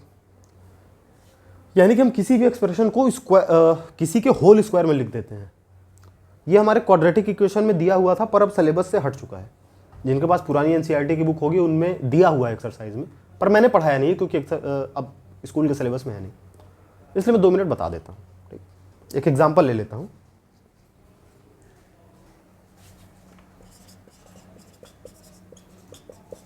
जैसे ये लिखा हुआ है ना, तो हम इसका रूट कैसे निकालेंगे? हम इसको होल स्क्वायर बना देंगे। कैसे? जैसे हमारे पास इक्वेशन है कि दिस इक्वल टू 0। ठीक, हमने क्या किया, हमने देखा यार इसको कुछ ऐसा बना देते हैं, a प्लस बी का होल स्क्वायर। ठीक, फिर रूट ले लेंगे तो उधर उसका सोल्यूशन आ जाएगा। और a प्लस बी का होल स्क्वायर क्या होता है? a square plus B square plus 2ab, है ना। तो एक काम करते हैं, इसको होल स्क्वायर बनाते हैं। अब होल स्क्वायर कैसे बनाएंगे? देखो यहाँ पे एक्स स्क्वायर है, तो यानी मैं एक्स प्लस समथिंग का होल स्क्वायर बना सकता हूँ, क्योंकि ए स्क्वायर यानी एक्स स्क्वायर तो ऑलरेडी है। अब वो कह रहे हैं यहाँ तो 2 भी है, तो काम करो 2 से डिवाइड कर दो। ठीक, तो 2 से डिवाइड कर देते हैं इसको, इस इक्वेशन को। 2 से यहाँ डिवाइड किया तो यहाँ भी डिवाइड करना पड़ेगा भाई। ये इक्वेशन 0 के बराबर थी, तो इसका हाफ 0 के हाफ के बराबर होगा, है ना। 0 का हाफ क्या होता है? 0 का हाफ तो 0 ही होता है भाई, क्योंकि 0 को किससे से डिवाइड करो 0 खुद ही आता है। और इसको हमने 2 से डिवाइड किया तो बन गया X square minus 5/2 X plus 3 equal to 0। ठीक, तो इस हिसाब से हमारा ए तो ये बन गया, मतलब ए स्क्वायर, सॉरी। ठीक है, अब हम अगर इस फॉर्म में इसको बना ले गए तो हम इसको a प्लस बी का होल स्क्वायर लिख देंगे ना। ठीक है, तो यही हमारा एम है, यही हमारा मोटिव है कि हम इसको जो है वो इस फॉर्म में बना दें, a square plus B square plus 2ab के। ठीक, अब क्या करें? ये तो a स्क्वायर हमारा बन गया। ठीक, अच्छा अगर a स्क्वायर एक्स स्क्वायर है तो यानी a को हम x ले रहे हैं, है ना। अच्छा, यहां पे x किसी के साथ मल्टीप्लाई में है, तो क्या हम इसको 2ab बना दे क्या? क्योंकि एक जगह तो a स्क्वायर आएगा, a स्क्वायर आ गया, एक जगह 2ab आएगा, यहां पे भी a आएगा, यहां पे x आ रहा है, मतलब ये 2ab वाला टर्म होगा। ठीक, अच्छा तो मतलब यहां पे 2ab हम बनाएंगे, और ये देखो कि ये माइनस में है, यानी कि माइनस 2ab दिया हुआ है। माइनस 2ab बनता है a माइनस बी के होल स्क्वायर से, a माइनस बी का whole square a square plus B square minus 2ab होता है। ठीक, तो इसको हमको 2ab वाला टर्म बनाना है। x तो a हो गया, x एक 2 हो जाएगा, 2 बचा क्या इसमें? बचा हमारे पास 5/4। कैसे भाई? 2 से 2 काट दो, 2 2 जा 4। यहाँ पे 5/2x लिखा है, तो मैंने काम किया, मैंने 2 से ऊपर नीचे, जैसे यहाँ पे क्या लिखा हुआ है? यहाँ पे तो लिखा है 5/2 इंटू एक्स, तो ये तो हमारा a हो गया। ठीक, ये क्या हो गया हमारा? ये हो गया हमारा b, या कुछ भी, मतलब b कैसे मान ले डायरेक्ट? एक तो 2 हमारे पास फिक्स है, एक तो a फिक्स है ना, तो पहले 2 और a को फिक्स करो। तो 2 कैसे मल्टीप्लाई होगा? यहाँ 2 से मल्टीप्लाई करोगे तो 2 से डिवाइड भी करना पड़ेगा ना, तो डिवाइड वाला डिवाइड तो है नहीं यहाँ कुछ, तो यहाँ काम करो, जो 2 डिवाइड किया तो 2 2 जा 4 यहाँ लिख दो। ठीक, तो ये वाला 2 हो गया, ये तो a हो गया x, तो b जो बचा वो b हो गया, तो ये हमारा b हो गया, ये 2 हो गया। ठीक, अच्छा तो यानी कि b भी हमको पता चल गया, b क्या है? 5/4। ठीक, तो यानी कि भाई साहब यहाँ लिखा था +3 इक्वल टू 0, ऐसे लिखा था ना, मैं थोड़ा दूर लिख दे रहा हूँ +3 इक्वल टू 0। क्यों? अभी बताता हूँ क्यों। a स्क्वायर माइनस 2ab, यहाँ पे क्या होना चाहिए? प्लस b स्क्वायर होना चाहिए। ठीक, b क्या है हमारा? 5/4, यानी क्या होना चाहिए? 5/4 का होल स्क्वायर। अच्छा, तो मतलब हमने अपने मन से ही क्या 5/4 स्क्वायर ऐड कर दिया क्या इधर? नहीं ऐड किया, तो एक काम करते हैं, सब्ट्रैक्ट भी कर देते हैं। कि भाई ऐसे किसी चीज को अगर अपने मन से ही ऐड कर देंगे तो हमारा तो क्वेश्चन ही चेंज हो गया ना। तो अगर हमने अपने मन से किसी को ऐड किया है तो अपने मन से उसको सब्ट्रैक्ट भी करना पड़ेगा, ताकि नेट इफेक्ट 0 हो हमारे क्वेश्चन पे। ठीक, तो इसका मतलब क्वेश्चन हम क्वेश्चन खुद से चेंज नहीं कर सकते, हम केवल क्वेश्चन को घूम मरोड़ के तो बस उसी को इधर उधर कर सकते हैं। ठीक है, किसी को प्लस करोगे तो उसको माइनस भी करना पड़ेगा भाई, सीधी सी बात है। अच्छा, तो यानी कि हमने a square minus 2ab plus B square के फॉर्म में बना लिया। ठीक, यानी कि हमारा ये क्या बन गया? ये बन गया हमारा a माइनस बी का होल स्क्वायर, यानी कि a माइनस बी क्या है? 5/4, इसका होल स्क्वायर बन गया ये भाई साहब इतना पार्ट।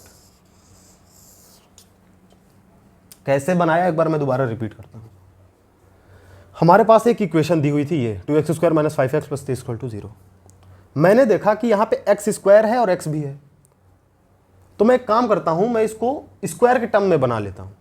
ठीक, a - b का होल स्क्वायर मैं इससे बना सकता हूँ, क्योंकि x के पास स्क्वायर है तो a² टाइप कुछ लग रहा है, और -5x, x को जैसे अगर मैं a लेने लगा तो ये -2ab टाइप कुछ लग रहा है ना, तो इसलिए मैं इसको इस तरह लिख कर ऐसे लिख दूंगा। ऐसे लिख दूंगा तो मैं थोड़ा उसको सिंप्लीफाई कर पाऊंगा ना। तो ठीक है, मैंने इसको 2 से डिवाइड कर दिया ताकि यहाँ पे a² बन जाए।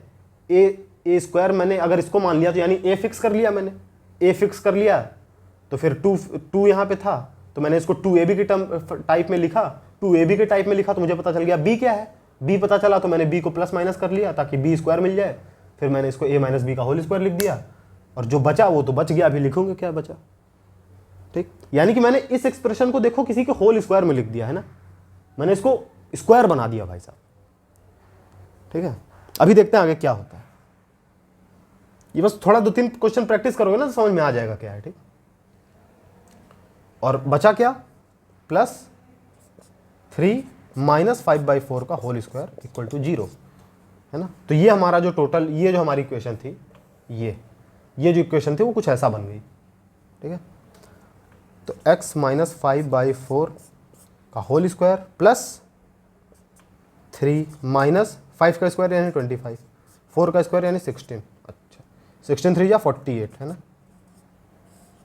48 - 25 यानी कि 23।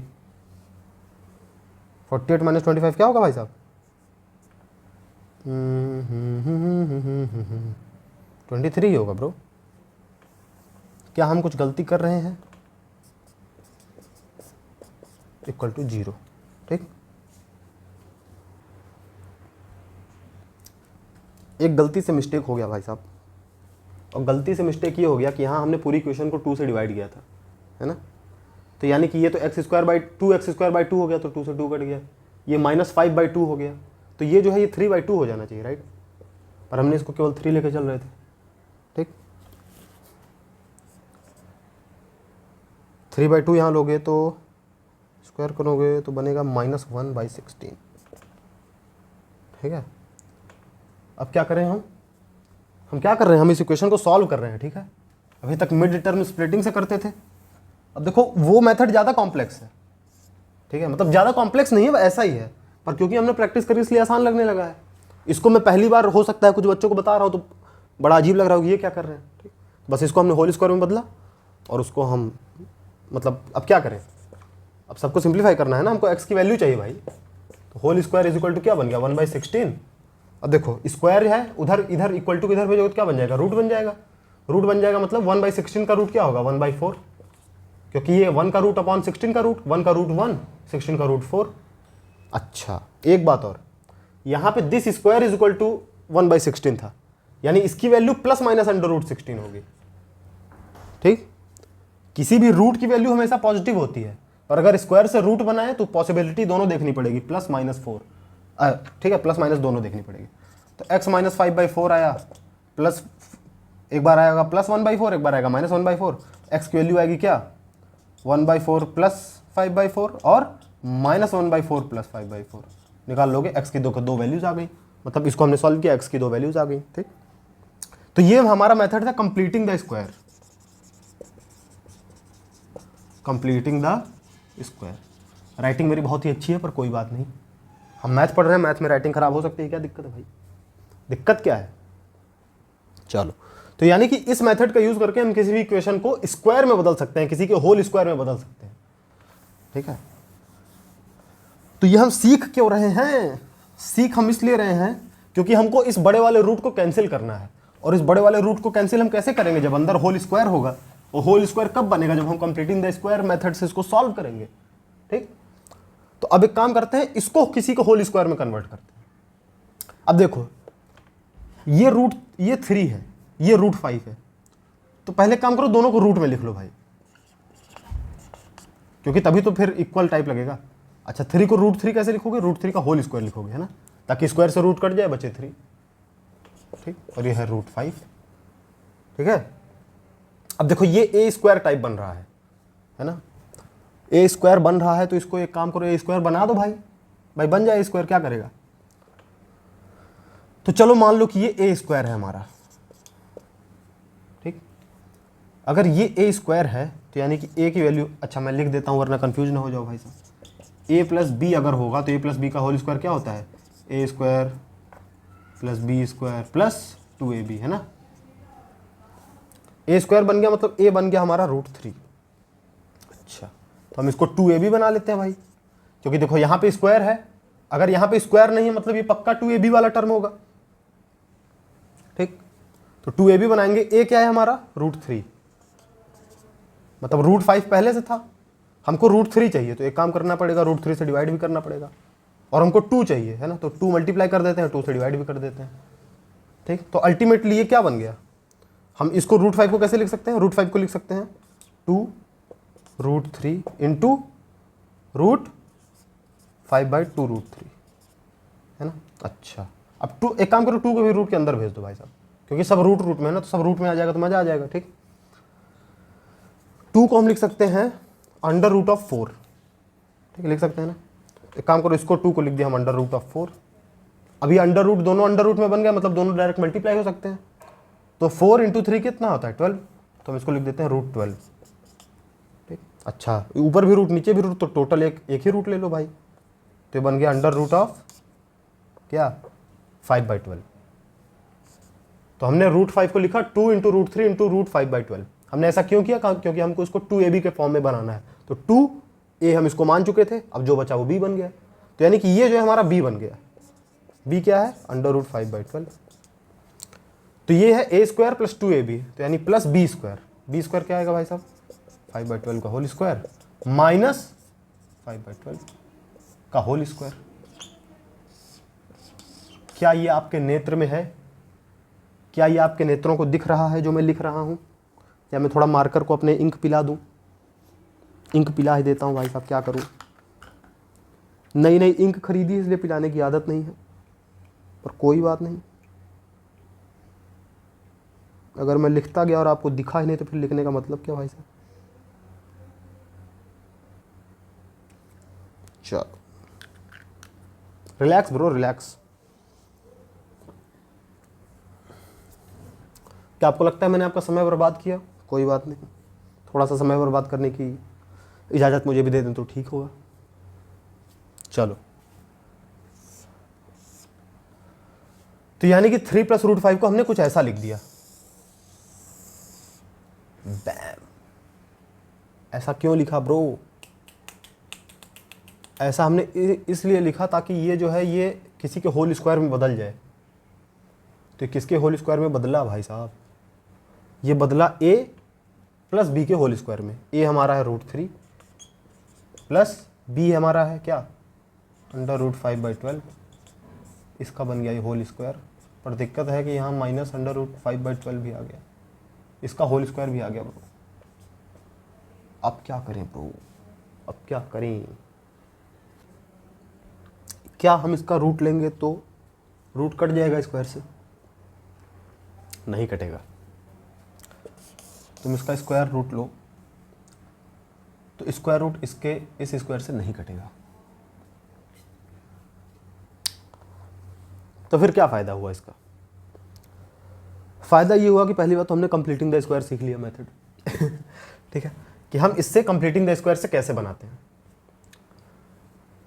दूसरा फ़ायदा ये हुआ कि हमने एक नई चीज़ सीखी कि केवल आंख बंद करके कंप्लीटिंग द स्क्वायर नहीं लगाना है। क्यों भाई, हमको इसको स्क्वायर तो बनाना है और कंप्लीटिंग द स्क्वायर से ही बनेगा, पर अगर आंख बंद करके जैसे हम नॉर्मल क्वेश्चन सॉल्व करते हैं वैसे लगाते जाएंगे तो दिक्कत हो जाएगी। दिक्कत ऐसी हो जाएगी कि नॉर्मल में ये तो इस होल स्क्वायर बन गया, ये माइनस में आ गया, तो अब क्या करें, अब ज्यादा कुछ करना बचा नहीं है, बस 2 मिनट लगेगा। देखो ये मैंने इसलिए किया तो क्योंकि ऐसी गलती करोगे ना, अगर जैसे मैंने बता दिया कि इसको हम कंप्लीटिंग द स्क्वायर से करेंगे, तुमको समझ में आ गया, तुमने चलो मान लो ये सीख लिया कि ऐसा क्वेश्चन आया तो कंप्लीटिंग द स्क्वायर से करेंगे, पर समस्या ये कि जब तुम एग्जाम में करोगे तो क्वेश्चन ऐसे फंस जाएगा। भाई इतना मेहनत से हमने यहां तक सॉल्व किया और ऐसे क्वेश्चन फंस गया तब, नहीं फंसना नहीं चाहिए भाई साहब। एक काम करते हैं, भाई हमको ऐसा होल स्क्वायर बनाना है ना, और दिक्कत क्या आ रही थी उसमें, दिक्कत ये आ रही थी कि एक्स्ट्रा टर्म जो 5/12 हमने लिया था बी के लिए, वो लास्ट में ये तो होल स्क्वायर बन गया, पर ये इसको माइनस करना पड़ेगा। भाई इसको प्लस किया था तो इसको माइनस भी करना पड़ेगा, ठीक। यानी कि हमको एक्स्ट्रा बी का टर्म नहीं लेना है, समझे कैसे? a प्लस बी का होल स्क्वायर तो हम इसको बनाएंगे ही, A square plus B square plus 2ab, ठीक। लेकिन ये जो 2ab के लिए है, ये जो b एक्स्ट्रा टर्म है, ये हम अलग से अपने मन से ही प्लस नहीं कर देंगे। मतलब आप एक काम करते हैं, हम इसको पहले 2ab बनाते हैं, फिर यहां से जो ए बी आएगा वो इसी को तोड़ के बना देंगे। मतलब कोई हम एक्स्ट्रा टर्म अपने मर्जी से यहां प्लस करेंगे ही नहीं। भाई प्लस करेंगे तो लास्ट में वो बच जाएगा। भाई प्लस अगर अपने मर्जी से करेंगे तो प्लस, फिर माइनस भी, उसको माइनस भी करना पड़ेगा ना। और अगर हमने उसको माइनस किया तो फिर एक एक्स्ट्रा टर्म आ जाएगा, जैसे √5/12 आ जा रहा था। तो हम अपने मर्जी से कुछ भी नहीं करेंगे, अपने मर्जी से कोई टर्म यहाँ प्लस माइनस नहीं करेंगे। अच्छा, तो हम इसको 2ab बनाएंगे, क्योंकि अगर इसको 2ab बनाएंगे तो हमको पता चल जाएगा कि a और b का मल्टीप्लीकेशन क्या है। फिर इस 3 को हम ऐसा a और b के टर्म्स में तोड़ लेंगे कि यहाँ पे 2ab बचे, तो फिर a square plus b square plus 2ab बन जाएगा, ठीक। हमको एक्स्ट्रा कुछ भी प्लस माइनस नहीं करना पड़ेगा। तो √5 को 2ab बनाते हैं, ठीक। तो √5 को 2ab बनाने के लिए a और b तो हमको पता नहीं, पर 2 तो पता है ना, 2 से मल्टीप्लाई करना पड़ता है 2ab के लिए। अब ये 2 है तो a और b का प्रोडक्ट, मतलब ये 2 से मल्टीप्लाई का तो 2 से डिवाइड भी करना पड़ेगा, और यहाँ तो 2 अलग होना चाहिए ना, मतलब कि हमको कुछ ऐसा लिखना पड़ेगा, है ना। 2 से हमने मल्टीप्लाई किया, सॉरी यहाँ रूट नहीं है, तो यानी कि a इंटू बी क्या है, a और b का प्रोडक्ट ये है। अच्छा, a और b का प्रोडक्ट ये है, मतलब मैं इसको अगर रूट में लिखूं तो ये आएगा 2 इंटू √5/4। इसको हमने √4 लिख दिया और रूट कॉमन ले लिया, ठीक। यानी कि a क्रॉस b ये है, a इंटू बी, है ना। ये क्यों है भाई साहब? अब एक काम करते हैं, हमको 3 को ऐसा तोड़ना है, ऐसे a और b में तोड़ना है कि a इंटू बी ये आ जाए, और सॉरी a और b में नहीं तोड़ना है, a square plus b square में तोड़ना है, ठीक। पर वो तो हम कर लेंगे, हम रूट लगा के स्क्वायर कर लेंगे, ठीक। तो हम 3 को कैसे करें भाई साहब? अच्छा, तुम ये सोचो कि मैं 5/4 को 5 इंटू 2 इंटू 1/2 लिख सकता हूँ क्या, ठीक। और 3 को मैं क्या लिख सकता हूँ, 5/2 प्लस 1/2। हो गया सॉल्व भाई साहब। कैसे? जब मैंने 5/4 था यहाँ, ठीक, तो मैंने 5/2 इंटू 1/2 लिखा, और 3 को मैंने लिखा 5/2 प्लस 1/2। 3 को मैं ऐसा लिख सकता हूँ ना भाई, 3 को मैं लिख सकता हूँ 6/2, है ना, 6/2 3 होता है, और 6/2 को मैं 5 प्लस 1 में तोड़ सकता हूँ, ठीक। तो ये हमारा बन गया कंप्लीटिंग द स्क्वायर से। अगर हमारा ये, हम इसको a ले लेंगे, इसको b ले लेंगे, तो a स्क्वायर ये आ जाएगा, b स्क्वायर ये आ जाएगा, सॉल्व हो जाएगा। कैसे? हमने 3 प्लस √5 को हमने बनाया क्या, हमने बनाया 5/2 अंडर रूट का होल स्क्वायर। भाई रूट करके स्क्वायर कर दिया क्योंकि a स्क्वायर बनाना था, प्लस 1/2 अंडर रूट करके b square plus 2 under root 5/2 into under root 1/2, a square plus b square plus 2ab बन गया। हमने इसको क्या लिखा अल्टीमेटली, हमने लिखा √5/2 प्लस a प्लस b का होल स्क्वायर, ठीक है। हमने इसको a प्लस b का होल स्क्वायर लिख दिया, यानी कि भाई साहब हमने लिखा 5/2 प्लस अंडर रूट 1/2 का होल स्क्वायर। ये तो हो गया 3 प्लस √5, इसके ऊपर एक रूट लगा है, ये रूट इस स्क्वायर से कैंसिल हो जाएगा, तो बचेगा क्या, बचेगा under root 5/2 plus under root 1/2। अरे ये तो ऑप्शन में भी दिया है, यानी कि हमारा ऑप्शन सी सही हो जाएगा। तो बढ़िया क्वेश्चन तो था ये भाई साहब, पर हमने इसमें काफ़ी सारी चीज़ें सीखी है ना। अगर जिन बच्चों को नहीं आता था तो हमने सीखा कि कंप्लीटिंग द स्क्वायर मेथड क्या होता है, ठीक है, किसी को भी होल स्क्वायर कैसे बनाते हैं किसी भी एक्सप्रेशन को। फिर मैंने थोड़ा कोशिश करी कि मैं उसको नॉर्मल तरीके से सॉल्व करूं, पर वो सॉल्व नहीं हुआ, ठीक। तो हमने ये सीखा कि आंख बंद करके सॉल्व नहीं करना है। हमको अगर पता चल गया कि रूट कैसे हटाना है, तो रूट मतलब हटाने के लिए भी कुछ तरीके हैं, और वो तरीके ये हैं कि हम कोई भी टर्म एक्स्ट्रा ऐड या सब्ट्रैक्ट नहीं करेंगे, क्योंकि ऐड या सब्ट्रैक्ट करेंगे मतलब अगर अपने मन से कुछ ऐड करेंगे बी स्क्वायर बनाने के लिए तो फिर वो सब्ट्रैक्ट भी करना पड़ेगा, और सब्ट्रैक्ट करेंगे तो वो होल स्क्वायर से बाहर आ जाएगा और रूट कैंसिल नहीं करवा पाएगा। ठीक, तो इसलिए हमने कुछ ऐड सब्ट्रैक्ट नहीं किया और इसी से बना लिया। समझ में आया? नहीं समझ में आया तो इसको एक बार रिवाइंड करो, दोबारा देखो, और हम बढ़ते हैं अगले क्वेश्चन की तरफ। ठीक,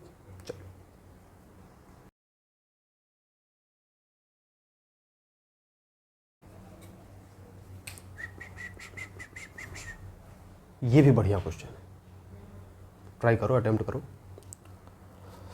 मैं अटेम्प्ट करूंगा, ठीक है, ना बने कोई बात नहीं भाई, अच्छा क्वेश्चन है, जरूरी थोड़ी है, इसमें थोड़ा हायर कॉन्सेप्ट्स यूज होंगे, ठीक, और मोस्ट प्रोबेबली आपसे नहीं बनेगा, पर इसमें दुखी होने वाली कोई बात नहीं है। ठीक है, नहीं बना तभी तो कुछ सीखेंगे, है ना।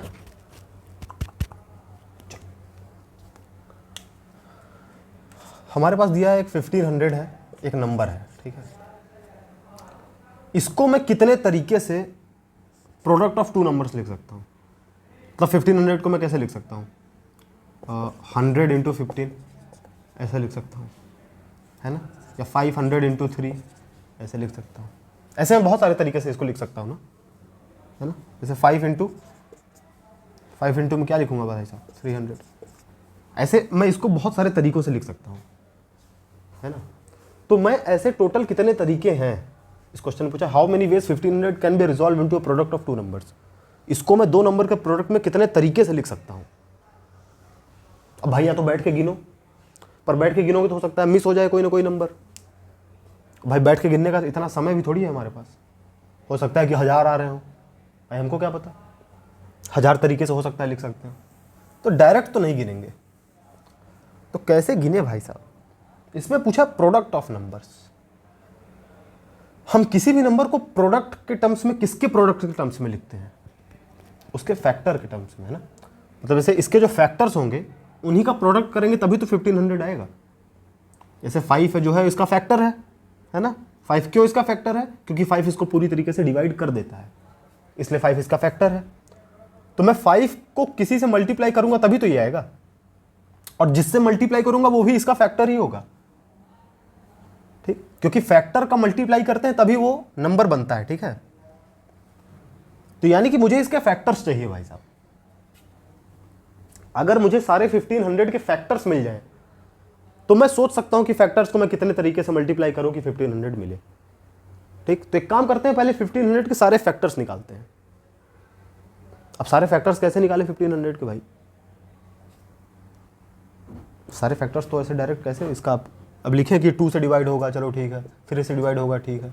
अब ऐसे गिनते गिनते कहां तक जाओगे, 1500 बहुत बड़ा नंबर है ना, तो डायरेक्ट फैक्टर का नंबर तो हम निकाल नहीं सकते। हम एक काम करते हैं, हम इसके प्राइम फैक्टर्स पहले निकालते हैं, सबसे बेसिक फैक्टर्स जो है, हो सकता है आगे कुछ भाई मिले सोचने के लिए। ठीक, तो हमने काम किया 1500 का प्राइम फैक्टराइजेशन किया ताकि हम इसके प्राइम फैक्टर्स निकाल सकें। ठीक, तो पहले 2 से ले जाओ, 2 से चला जाएगा 750 आएगा, फिर 2 से ले जाओ फिर चला जाएगा 2 3 जा 6, 2 8 2 7 जा 14, 2 5 जा 10। अब 2 से नहीं जाएगा क्योंकि लास्ट में 2, अगर 2 का मल्टीपल लास्ट में होगा 0 2 4 5 सॉरी 5 नहीं 6 8, तभी 2 से डिवाइड होता है ना। जैसे यहाँ 0 था 2 से डिवाइड हो गया। अब ये लास्ट में 5 है यानी 5 से डिवाइड हो जाएगा ये। ठीक, 5 से इसको डिवाइड किया, 5 7 जा 35, 2 बचा यानी 5 5 जा था 25, फिर 5 से डिवाइड हो जाएगा। 5 कितने जा भाई साहब बोलो, 5 15 जा, है ना, 5 1 जा 5 5 2, फिर ये 5 5 3 जा से, फिर 3 से 1 जा, यानी 1500 को मैं लिख सकता हूँ 2 इंटू 2, 2 बार 2 यानी 2 का square multiplied by 5 into 5 into 5 यानी 5 का क्यूब इंटू 3, है ना, 3 और 1, यानी 1500 को मैं ऐसे लिख सकता हूँ। ठीक, 1500 के जितने भी फैक्टर्स होंगे वो सभी फैक्टर्स उसके प्राइम फैक्टर्स से ही बने होंगे। जैसे 1500 का जो फैक्टर है वो 100 है, क्योंकि 100 जो है 100 इंटू 15 जो है 1500 होता है, यानी 100 15 को डिवाइड कर देगा, 1500 को डिवाइड कर देगा, यानी 100 1500 का फैक्टर है।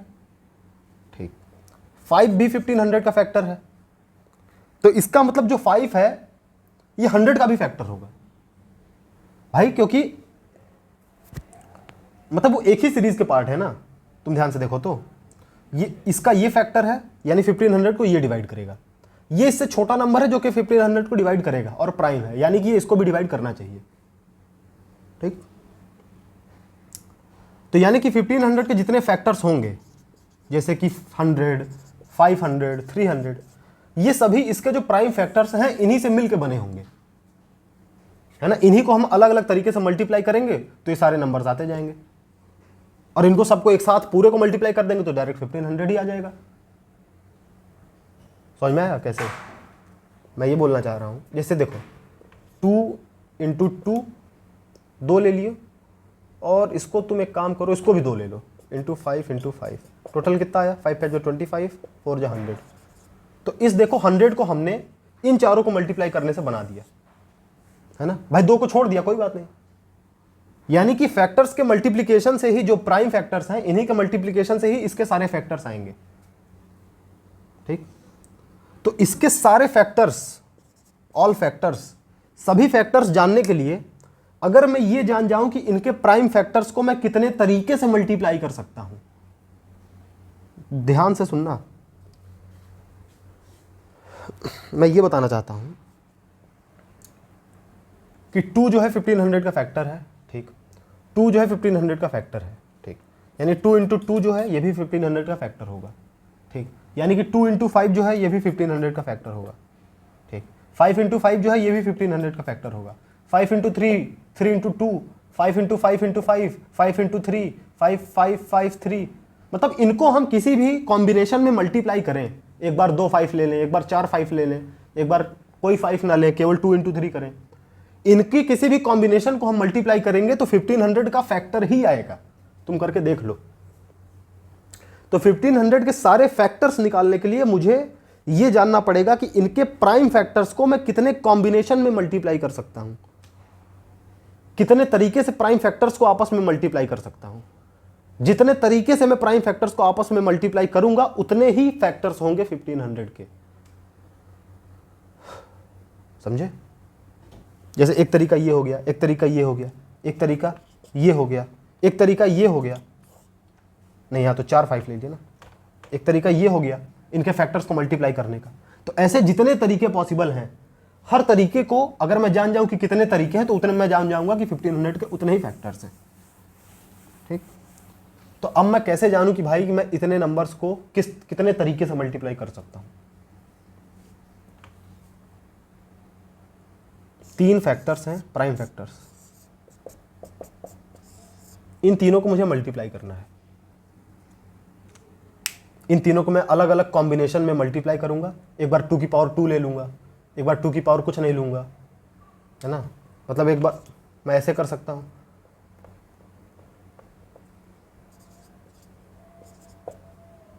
क्या ये जो नंबर बनेगा ये 1500 का फैक्टर होगा?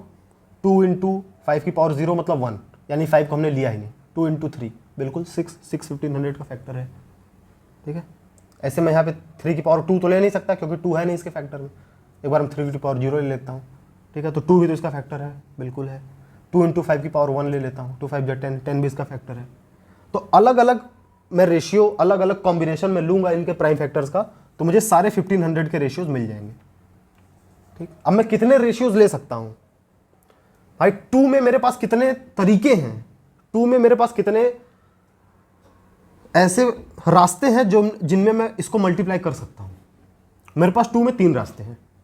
या तो मैं 2 की पावर 0 दूंगा, या तो मैं 2 की पावर 1 दूंगा, या तो मैं 2 की पावर 2 दूंगा। इसी तरह 5 में मेरे पास 4 रास्ते हैं। एक बार मैं 5 की पावर 0 दूंगा, एक बार 1 2 3। 3 में मेरे पास 2 रास्ते हैं, एक बार 3 की पावर 0, एक बार 3 की पावर 1, है ना। यहां पे 3 रास्ते हैं, यहां पे 4 रास्ते हैं, यहां पे मेरे पास 2 रास्ते हैं। यानी टोटल रास्ते कितने हुए मेरे पास? कुछ बच्चे कहेंगे सर टोटल रास्ते इन सबको जोड़ दो तो आ जाएगा। नहीं, टोटल रास्ते इन सबको मल्टीप्लाई करोगे तब आएगा। कैसे भाई साहब? क्योंकि हम तरीके देख रहे हैं ना, कितने तरीके से जा सकते हैं। जैसे मैं एक दूसरा एग्जांपल देता हूं। मान लो एक ये शहर है, सिटी 1, सिटी 2, सिटी 3। सिटी 1 जाने के आपके पास 3 रास्ते हैं, सिटी 2 से सिटी 3 जाने के आपके पास 4 रास्ते हैं, ठीक, 1 2 3 1 2 3 4। तो अब बताओ कि सिटी 1 से सिटी 3 जाने के कितने रास्ते हैं, बोलो भाई। कुछ लोग कहेंगे यहां 3 रास्ते हैं जाने के, यहां 4 रास्ते हैं, यानी टोटल 7 रास्ते हैं। नहीं, 7 से ज्यादा रास्ते हैं। कैसे भाई? सिटी 1 से सिटी 2 तुम कैसे जाओगे? हो सकता है पहले ऐसे जाओ, फिर ऐसे चले जाओ, हो सकता है यहां से गए, फिर उसके बाद यहां नहीं गए, तुम यहां से 4 रास्ता पकड़ के चले गए, ठीक। तो ऐसे टोटल कितने रास्ते होंगे, सोचो, बोलो भाई। सिटी 1 से सिटी 3 जाने के तुम्हारे पास यहां से यहां जाना है तुमको, कितने रास्ते हैं? देखो, अगर तुम रास्ता 1 चूज किए तो यहां पे तुम्हारे पास 4 पॉसिबिलिटीज हैं, है ना? यानी रास्ते 1 से गए तो 4 पॉसिबिलिटीज, यानी कि रास्ते 1 से जाने के लिए मेरे पास 4 रास्ते हैं। भाई अगर मैं पहला रास्ता यहां जाऊं तो यहां मेरे पास 4 पॉसिबिलिटीज हैं। हो सकता है यहां जाने के बाद यहां जाऊं, हो सकता है यहां से आने के बाद ऐसे चला जाऊं, ऐसे या ऐसे, ठीक। फिर रास्ते 2 से अगर मैं जाऊं तो भी मेरे पास 4 रास्ते अवेलेबल हैं बाद में। अगर मैं रास्ता 3 से जाऊं तो भी बाद में मेरे पास 4 रास्ते अवेलेबल हैं। यानी कि हर रास्ते के साथ 4 रास्ते जुड़े हुए हैं, ठीक। यानी कि 3 मल्टीप्लाइड बाई 4, 3 4 जा 12 रास्ते हैं मेरे पास टोटल जाने के सिटी 1 से सिटी 3 तक। तुम चाहो तो बैठ के कैलकुलेट करो ना कि भाई एक बार मैं ऐसे गया, फिर मैं यहां से गया, एक बार मैं ऐसे आया, फिर मैं यहाँ चौथे रास्ते से चला गया, फिर मैं ऐसे गया, फिर मैं ऐसे चला गया। तो ऐसे मेरे पास टोटल कितने रास्ते हैं, कितने तरीके हैं जाने के सिटी 1 से सिटी 3 तक? तुम पाओगे कि टोटल 12 रास्ते हैं। 12 रास्ते इसलिए हैं क्योंकि रास्ते 1 से अगर मैं यहाँ जाऊँ तो भी मेरे पास 4 रास्ते मिलते हैं। तो यानी कि इस तरीके से मैं 4 बार जा सकता हूँ, इस तरीके से मैं 4 तरीके से जा सकता हूँ, इस तरीके से मेरे पास 4 रास्ते हैं, है ना? यानी कि हर तरीके से मेरे पास 4 रास्ते हैं, यानी कि 3 4 जा 12 टोटल मेरे पास रास्ते हैं सिटी 3 तक जाने के। इसी प्रकार यहाँ पर अगर एक बार मैं 2 की पावर 0 ले लूँ, अगर मैं 2 की पावर 0 ले लूँ तो मैं इनमें से कुछ भी रख सकता हूँ ना भाई। एक बार 5 की पावर 3 भी रख सकता हूँ, 5 की पावर 2 भी रख सकता हूँ, 1 भी रख सकता हूँ, कुछ भी रख सकता हूँ। तो 2 की पावर 0 के साथ ही मैं सब कुछ एक साथ रख सकता हूँ। इसी तरह 2 की पावर 1 के साथ भी मैं सब कुछ रख सकता हूँ। जैसे यहाँ पे मैं देख रहा था कि सिटी 1 में मैं एक रास्ते से गया तो आगे मेरे पास सारे रास्ते खुले हैं, ठीक। केवल सिटी 1 के रास्ते बंद हुए ना, आगे तो मैं और कहीं भी जाऊँ। ऐसे ही अगर मैं 2 का पावर 1 ले लेता हूँ, मतलब 2 की कोई एक पावर ले लूँ, है ना, 2 की पावर मान लो मैंने 0 ले लिया, तो भी मेरे पास आगे सारी इन दोनों की तो सारी पॉसिबिलिटीज खुली हुई हैं अभी।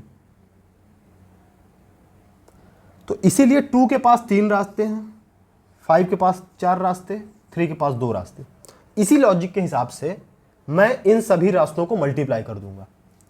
तो यानी कि 3 मल्टीप्लाइड बाई 4 मल्टीप्लाइड बाई 2, 4 2 3 जा 24, यानी कि टोटल 24 तरीके हैं जिनसे मैं इन सब के मल्टीप्लीकेशन को लिख सकता हूं। टोटल 24 तरीके हैं इन सबको साथ में लिखने के। कैसे लिखने के? जैसे एक बार तो ये हो गया कि 2 की पावर 2, 5 की पावर 1, 3 की पावर 0।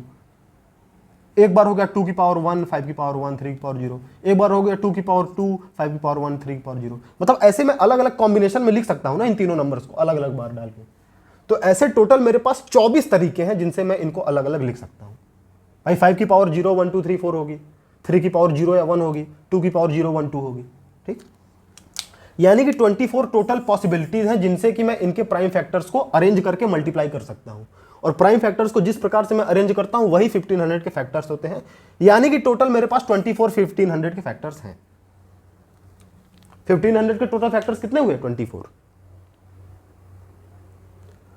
1500 के टोटल फैक्टर्स 24 हैं। यानी कि मैं अगर 1500, क्वेश्चन हमारा क्या था, 1500 को मुझे ऐसे कुछ लिखना है, दिस इंटू दिस, 2 नंबर्स के मल्टीप्लीकेशन के टर्म्स में लिखना है।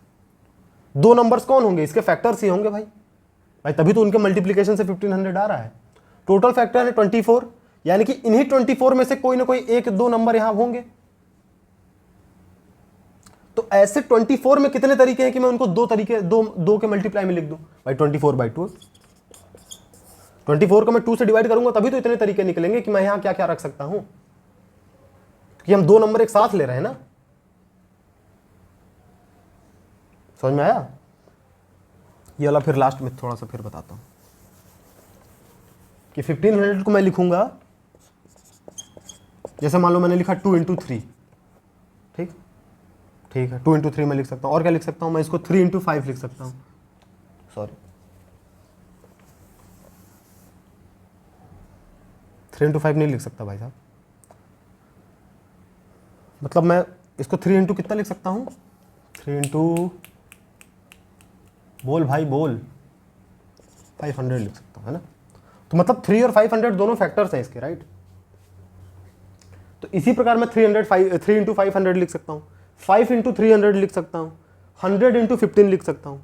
तो अलग अलग फैक्टर्स को लिखूंगा ना साथ में, पर क्योंकि दो फैक्टर्स साथ में लिख रहा हूं, इसलिए कितने तरीके से इन दोनों को मैं साथ में लिख सकता हूं, 12 बार, है ना, क्योंकि टोटल 24 फैक्टर्स ही हैं। दो दो साथ में लिखूंगा मतलब 12 कॉम्बिनेशन ही आएंगे ना, समझे। तो यानी कि 1500 को टोटल में 12 तरीके से ऐसे दो टर्म्स के मल्टीप्लीकेशन में लिख सकता हूं भाई। 24 फैक्टर्स हैं और दो दो साथ में लिखने हैं, यानी टोटल 12 कॉम्बिनेशन है मेरे पास। यानी 1500 को मैं 12 तरीके से दो चीजों के मल्टीप्लीकेशन के टर्म्स में लिख सकता हूं। समझ में आया? एक बार इसको रिवाइज कर लो, अगर नहीं समझ में आया तो दोबारा टेक्नोलॉजी का फायदा उठाओ, ठीक है। और अपना सेशन यही एंड करते हैं भाई साहब, ठीक। और क्वेश्चन लोगे? और क्वेश्चन लेना है क्या भाई साहब? और क्वेश्चन चाहिए? जैसे एक क्वेश्चन लिख लो, ठीक, मैं बोल देता हूं। दो मेरे पास वॉचेज हैं, दो क्लॉक्स हैं मेरे पास, ठीक। एक क्लॉक जो है वो हर 45 सेकंड पे बजती है, ठीक, और दूसरी क्लॉक जो है वो हर 1 मिनट पे यानी हर 60 सेकंड पे बजती है। अगर मान लो दोनों क्लॉक्स साथ में 8 बजे बजी, तो बताओ दूसरी बार जब दोनों क्लॉक्स साथ में बजेंगी तो कितना बज रहा होगा? ये क्वेश्चन है। 2 clocks are there, 1 clock ring at every 45 seconds, second clock rings at every 60 seconds.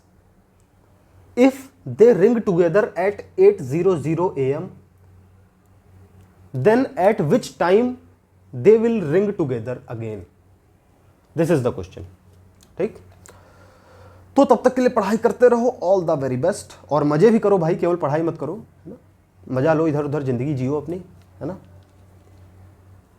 और जो असली जिंदगी की प्रॉब्लम्स हो उन पे भी थोड़ा ध्यान दो। जिंदगी हमेशा अपने आप थोड़ी चलेगी, है ना। अगर अपने आप चलेगी तो फिर जैसे सबकी चल रही है वैसे ही चलेगी। अगर हमको जिंदगी थोड़ा अलग बनानी है, थोड़ा लोगों से बेहतर बनानी है, तो थोड़ा अपने ऊपर कंट्रोल लेना पड़ेगा, है ना। जिंदगी के ऊपर थोड़ा कंट्रोल लाना पड़ेगा, और वो कंट्रोल हम खुद से ला सकते हैं, ठीक भाई। हम किसी और को तो कंट्रोल नहीं कर सकते, पर खुद को तो कंट्रोल कर सकते हैं ना।